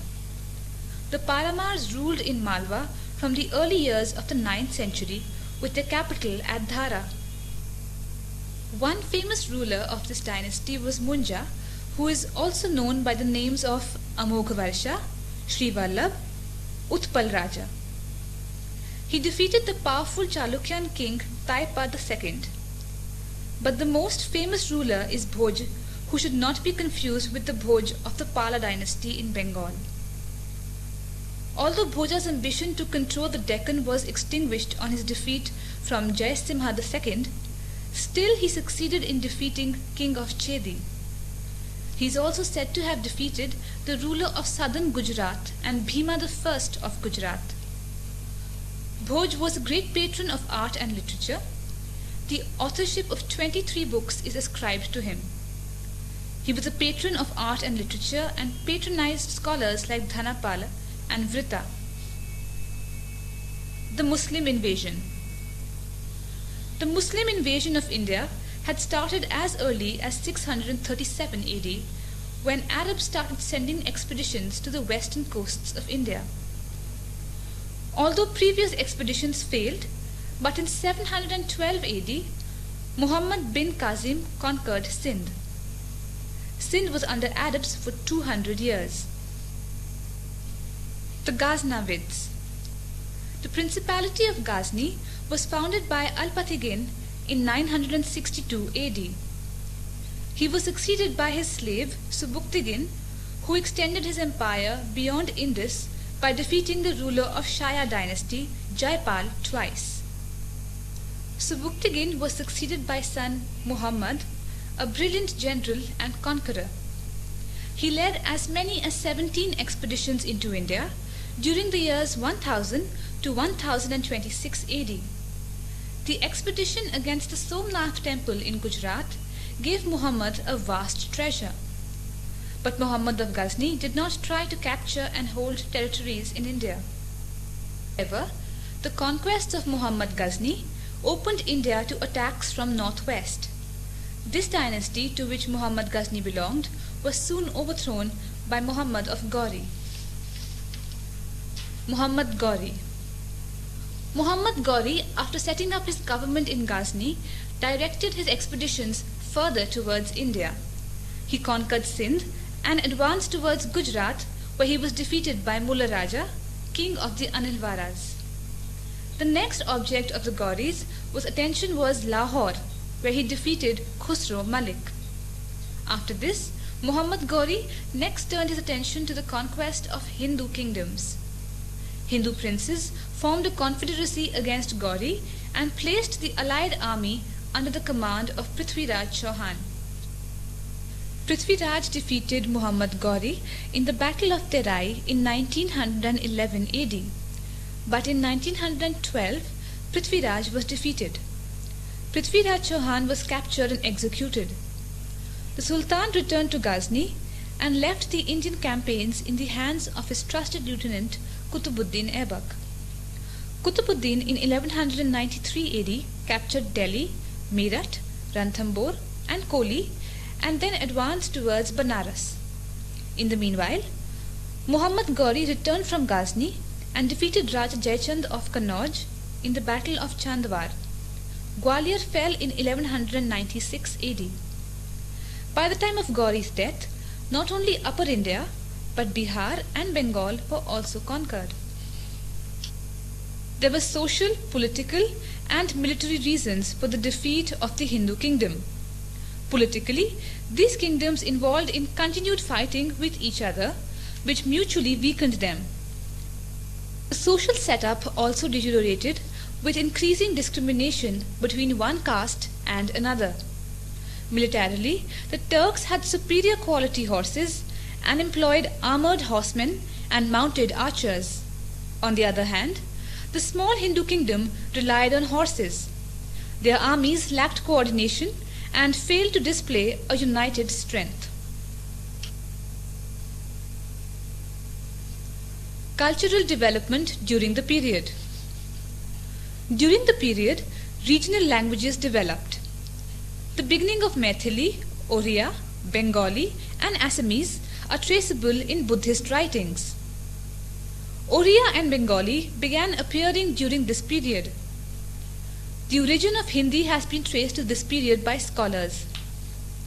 Chand Bardai's Prithviraj Raso is an important work of this period which marks the 11th century AD. Urdu too began to emerge. Muhammad Ghazni patronized poets such as Firdausi of Shahnama. Al-Biruni, who came with Gauri, wrote Kitab-ul-Hind depicting the Indian people's thoughts and customs. Sanskrit literature also flourished during this period. Some famous works of this period are Katha Sarita Sagar of Somdeva, Vikramadeva Charita of Bilhan, Raj Tarangini of Kalhan, and Jaydev's Gita Govinda. Art and architecture. The famous temples at Khajuraho were built by the Chandelas during this period in 10th and 11th centuries. The Jaina temple of Chalukyas of Gujarat, such as Vimala, Tejpala, and the Dilwara temples at Mount Abu, also belong to this period. The Khajuraho temples have beautiful sculptures both inside and outside. The sculpture of the Pala school has unique features such as fine finish. The figures were decorated and polished extremely well. In painting the important school of Bengal and its counterpart, the Apabhramsa school in Western India continued to flourish up to the 15th century. The Sultanate of Delhi. The Slave Dynasty. On the death of Muhammad Gauri, Qutbuddin Aibak severed his ties with Ghazni and independently founded a dynasty called the Slave Dynasty. Qutbuddin strengthened his position by political matrimonial alliances. He built 2 mosques, Quwwatul Islam at Delhi and Arai Din Ka Jhopra at Ajmer. He also began the construction of the Qutub Minar. He died in 1210 AD. Iltutmish was Qutbuddin Aibak's son-in-law and succeeded him. He defeated his rivals bravely and was honored with patent of investiture from Caliph of Baghdad in 1299. It was during his reign that Mongols threatened to attack India on the issue of Khwarajim ruler. But Iltutmish averted it by refusing to give the Khwarajim ruler shelter. Iltutmish completed the structure of the Qutub Minar. He was the first ruler to adopt as his monetary standard the tanka. Razia Sultan was nominated by Iltutmish as his successor, but she had to face great opposition from nobles who put her brother on the throne. But he was a worthless ruler and Razia ultimately became the ruler. Razia revised the laws and reformed the government. However, the nobles were not reconciled to her being the ruler. She was murdered in 1240 AD near Kaithal. Ghiyasuddin Balban or Ulugh Khan succeeded the throne after 4 years of intrigue. Balban was a stern ruler and his administration policy was ruthless. He showed extreme severity to the brigands of Mewat and the revolt of Bengal. His rule continued for 38 years till his death in 1284 AD. Balban was a liberal patron of Persian literature and showed special favor to his poet Amir Khusro. After death of Balban, there was once more confusion as his grandson Kaikubad proved worthless. Ultimately, the nobles put a high-ranking official, Firoz Shah, on the throne. He became Sultan under the title Jalaluddin in 1219 AD, and thus the slave dynasty came to an end. The Khalji dynasty. Jalaluddin was a mild and generous ruler, but he put down several revolts. He also repulsed the attacks of Mongols who invaded India in 1292 AD. Jalaluddin was murdered by his nephew Alauddin Khalji, and his rule came to a tragic end. Alauddin ascended the throne in 1296 AD and started his campaigns soon after. In 1297, he attacked Gujarat, and his generals Ulugh Khan and Nusrat Khan defeated the ruler Raja Karim. Alauddin conquered subsequently Ranthambore, Chittor and Malwa by 1305 and turned his attention towards the Deccan after this. He entrusted the task of Deccan to his able general Malik Kafur. Malik Kafur first of all marched against Devagiri, defeated the ruler and captured Deval. Next, he conquered Warangal, Dwarsamudra and Madurai. He is said to have reached as far as Rameswaram. Alauddin also dealt with Mongols with an iron hand. He personally marched against the Mongol leader Kutlug Khwaja and defeated him. Alauddin was a great administrator and carried out many reforms to stop the recurring revolts. He put great checks on the nobles. He forbade the use of wine, organizing parties among nobles, and marriages without his permission. He also organized an efficient spy system and reorganized his army.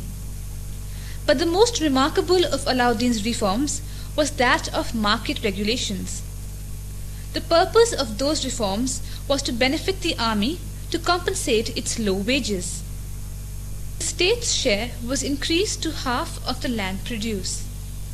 The land revenue was received in kind, and the grain was stored in royal granaries where it was used in time of need.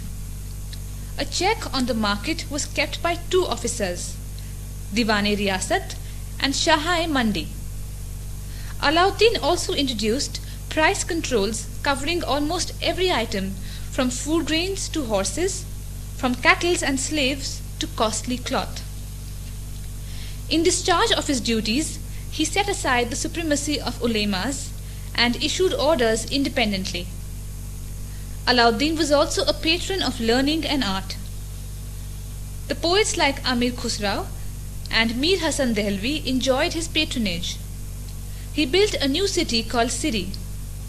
He also built the Jamaat Khana Masjid at the Dargah of Nizamuddin Ulia and Alai Darwaza near the famous Qutub Minar.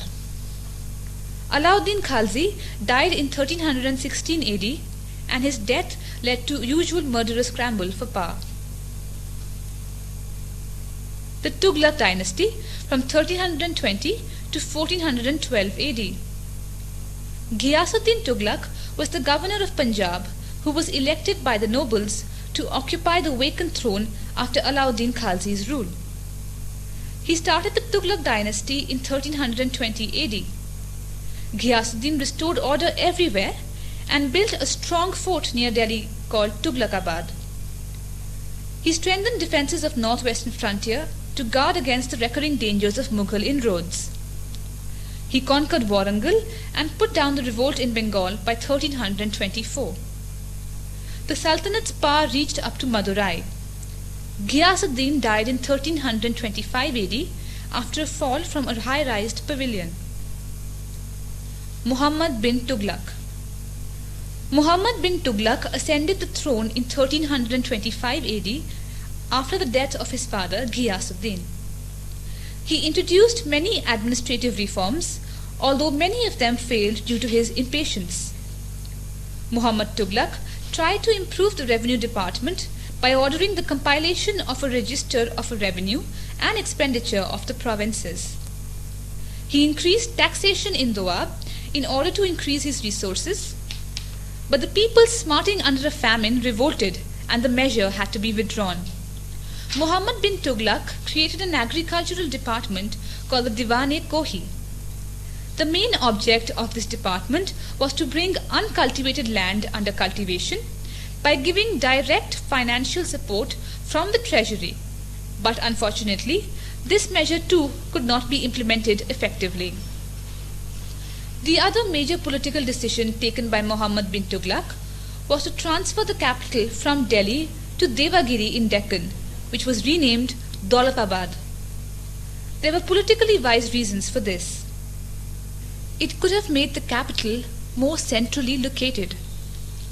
It was also not near to the northwest frontier, which was constantly under attack by the Mongols, and it could also establish stability in the Deccan, which was of recent conquest.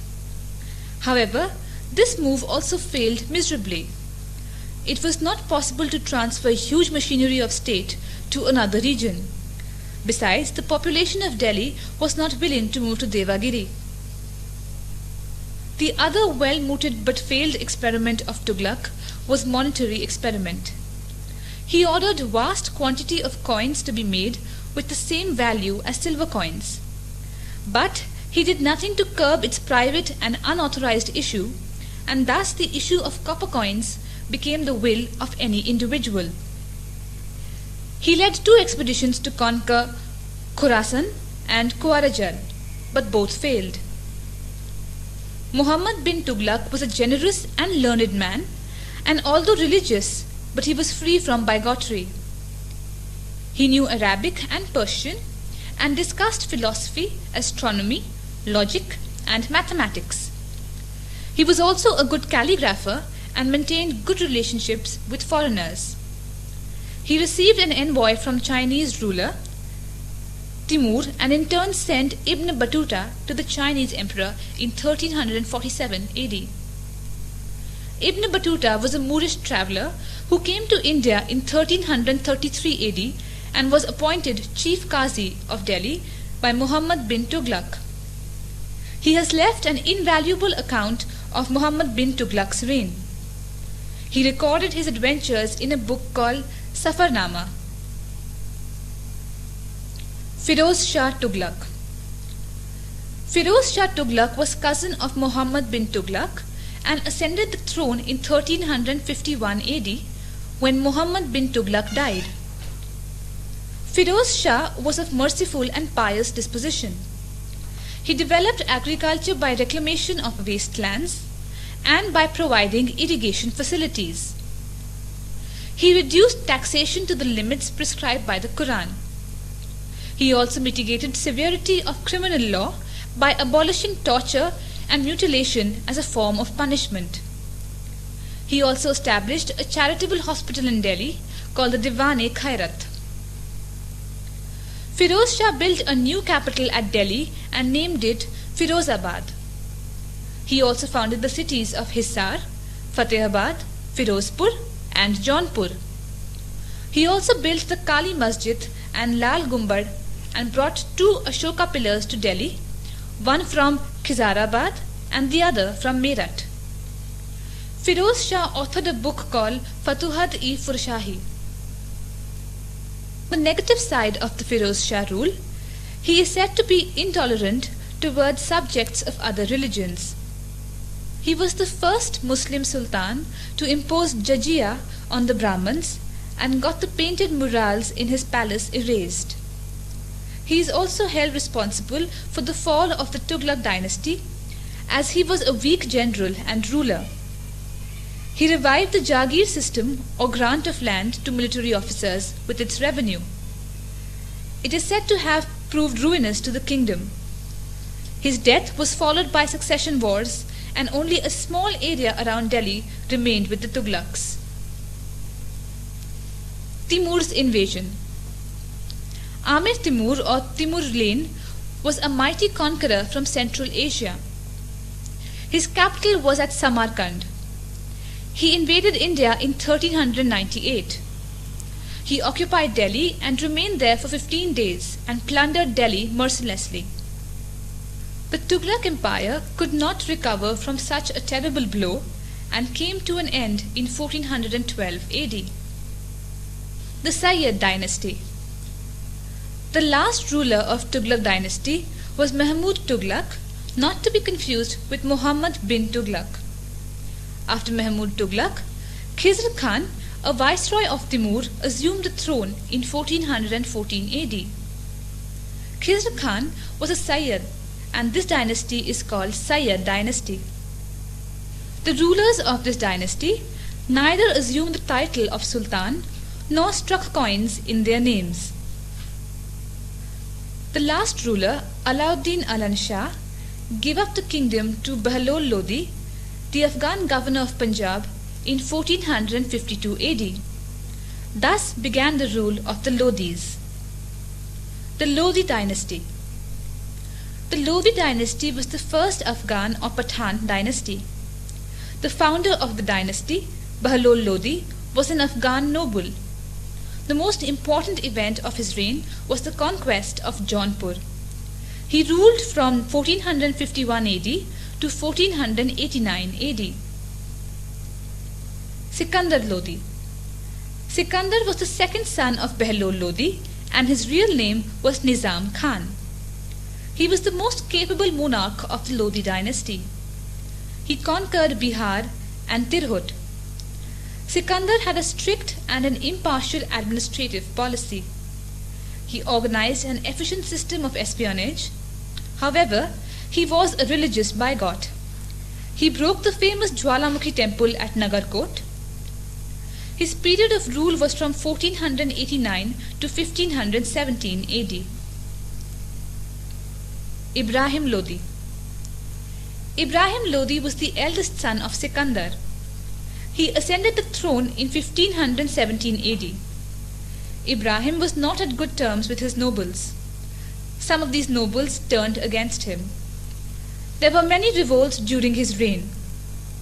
At last, Daulat Khan Lodi, the governor of Punjab, invited Babur, the king of Kabul, to overthrow the Lodi dynasty.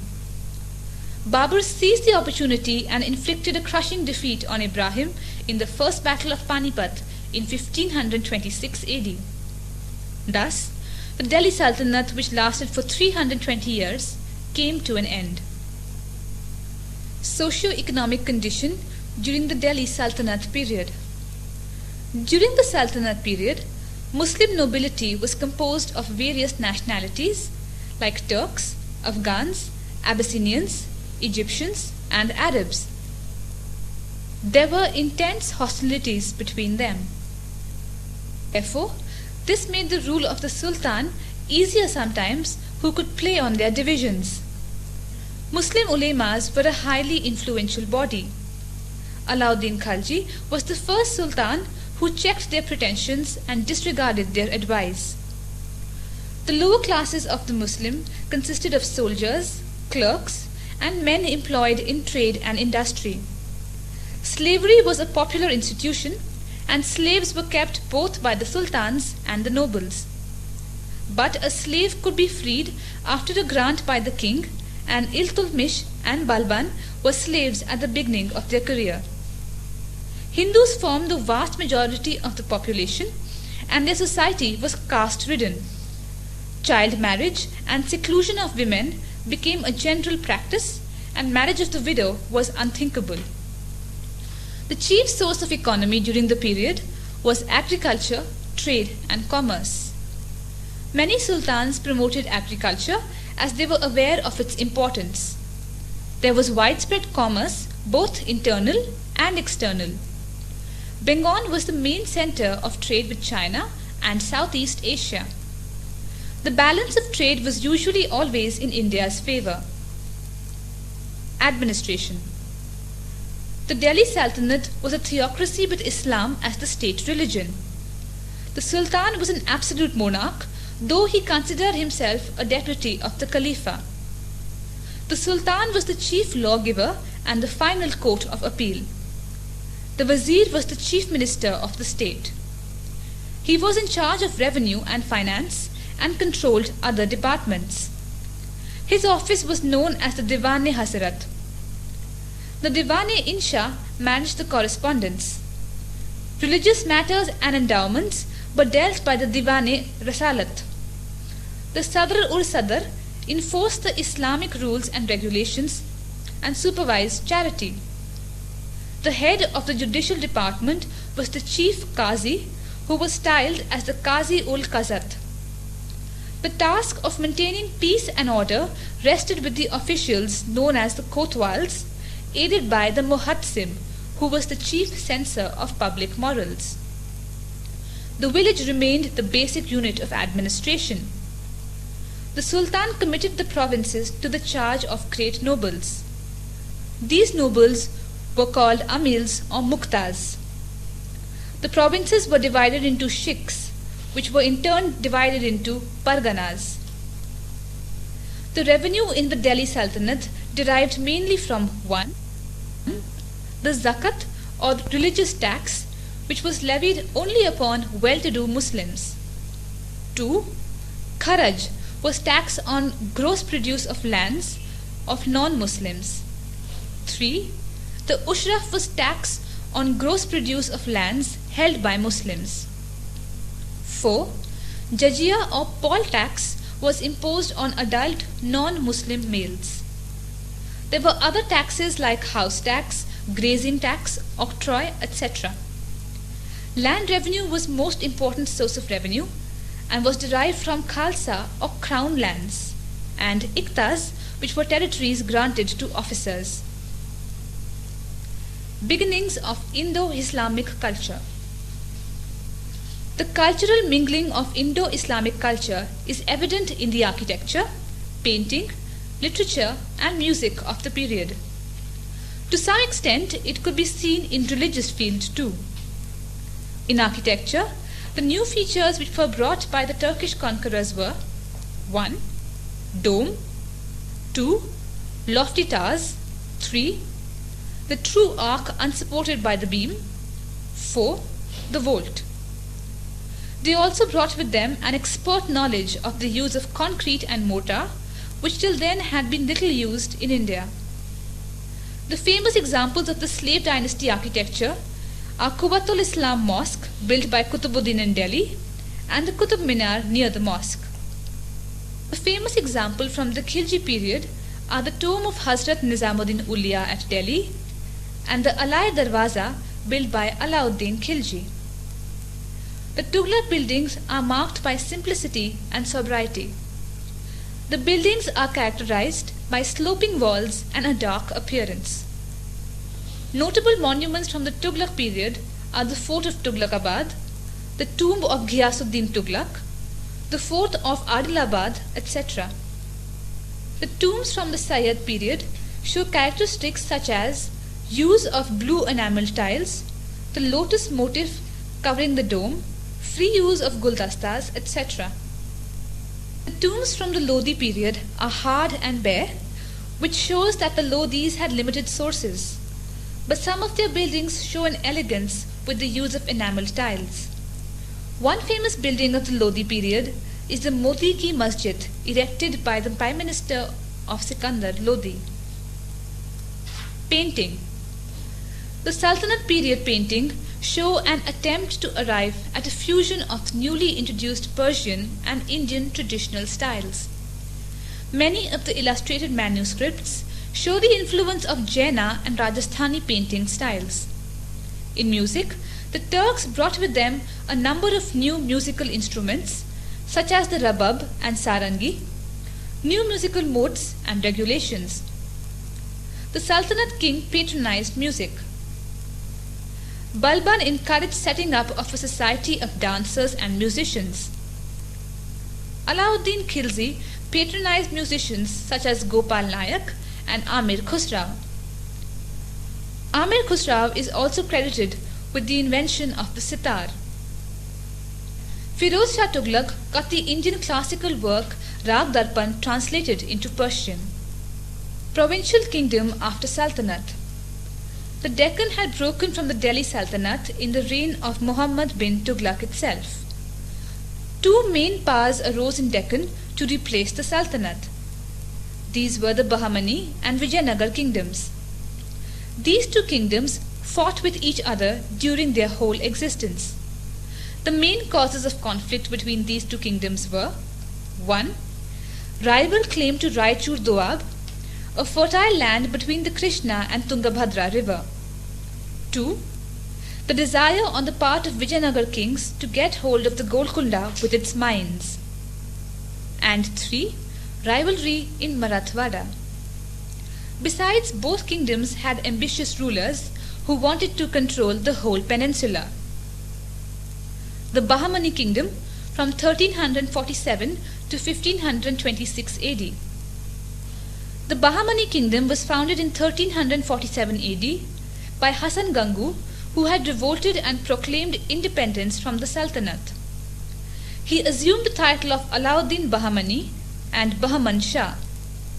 His capital was at Gulbarga.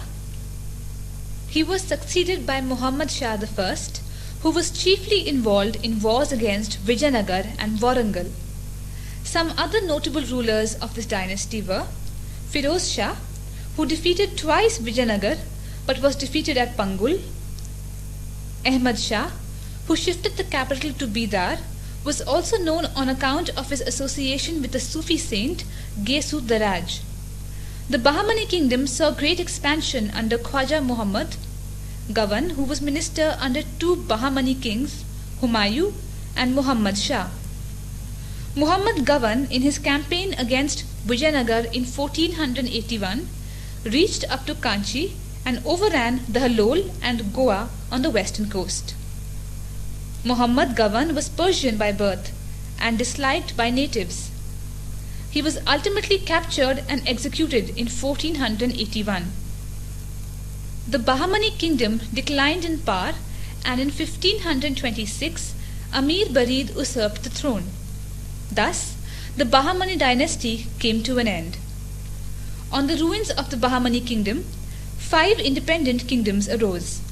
They were Berar, Bidar, Ahmednagar, Golconda and Bijapur. 1. The Berar kingdom was founded in 1484 AD by Fatullah. He founded Imad Shahi dynasty as he bore the title of Imad ul Mulk. The dynasty lasted about 90 years until 1574 AD, when it was annexed by Ahmednagar.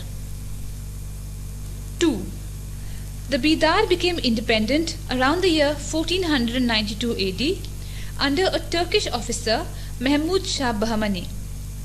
His son, Amir Barid, openly assumed an independent position in 1525 AD.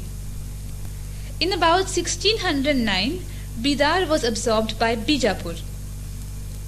3. Ahmednagar. This kingdom was founded by Malik Ahmad in the year 1490 AD. The dynasty founded by him is known as the Nizam Shahi dynasty. He also founded the city of Ahmednagar and was involved in a long drawn-out warfare with the Mughals. In 1576 AD, Akbar decided to invade Ahmednagar, but the fort was defended by Chand Bibi, who purchased peace by surrendering Berar. But Chand Bibi was murdered by her own officer, and the Mughals annexed Ahmednagar in 1600 AD.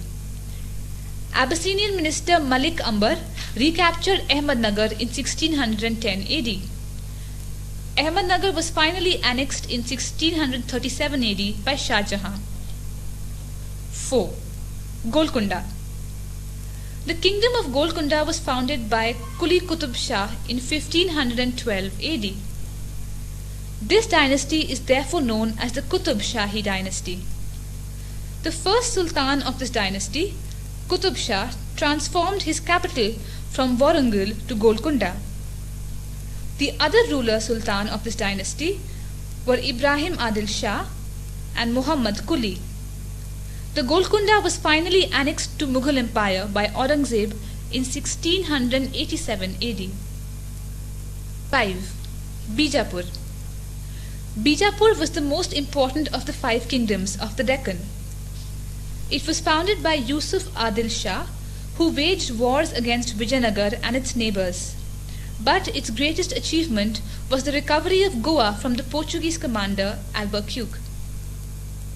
During the reign of Ibrahim Adil Shah, the kingdom of Golconda, Bidar and Ahmednagar attacked Bijapur, but it was well defended by its able minister Adil Shah. Ali Adil Shah, whose period was from 1579 to 1626 AD, was perhaps the greatest of the Adil Shahi dynasty. He was a good administrator and introduced a very efficient system of revenue settlement. He was tolerant of all creeds and faiths. Vijayanagar Empire. The origins of the Vijayanagar kingdom are not clear, but according to tradition, the city was founded by the sons of Sangama, called Harihar and Bukka. According to historians, Vijayanagar was founded by Hosala king Veera Bailala III. However, it seems certain that the kingdom owed its origin to a reaction to a devastating Muslim raid threatened to overwhelm the Hindu civilization in southern India. The capital of Vijayanagar kingdom was at Hastinavati or Hampi. The Sangama dynasty. Most of Harihar's and Bukka's life was spent in waging wars against the Bahamani kingdom. Bukka died in 1379 AD and he was succeeded by his son Harihar II. During Harihar II's reign, the whole of South India, including Mysore, Kannara, Tiruchirappalli and Kanchi, were won. After his death, there was a civil war and finally his son Devaraya I ascended the throne in 1401 AD. Niccolo Conti, the Italian traveller, visited Vijayanagar in 1420. Devraya II came to the throne in 1422 AD, and in his reign the empire touched the most distant south and even touched the shores of Ceylon. It was during his reign that Persian traveller Abdur Razak visited Vijayanagar.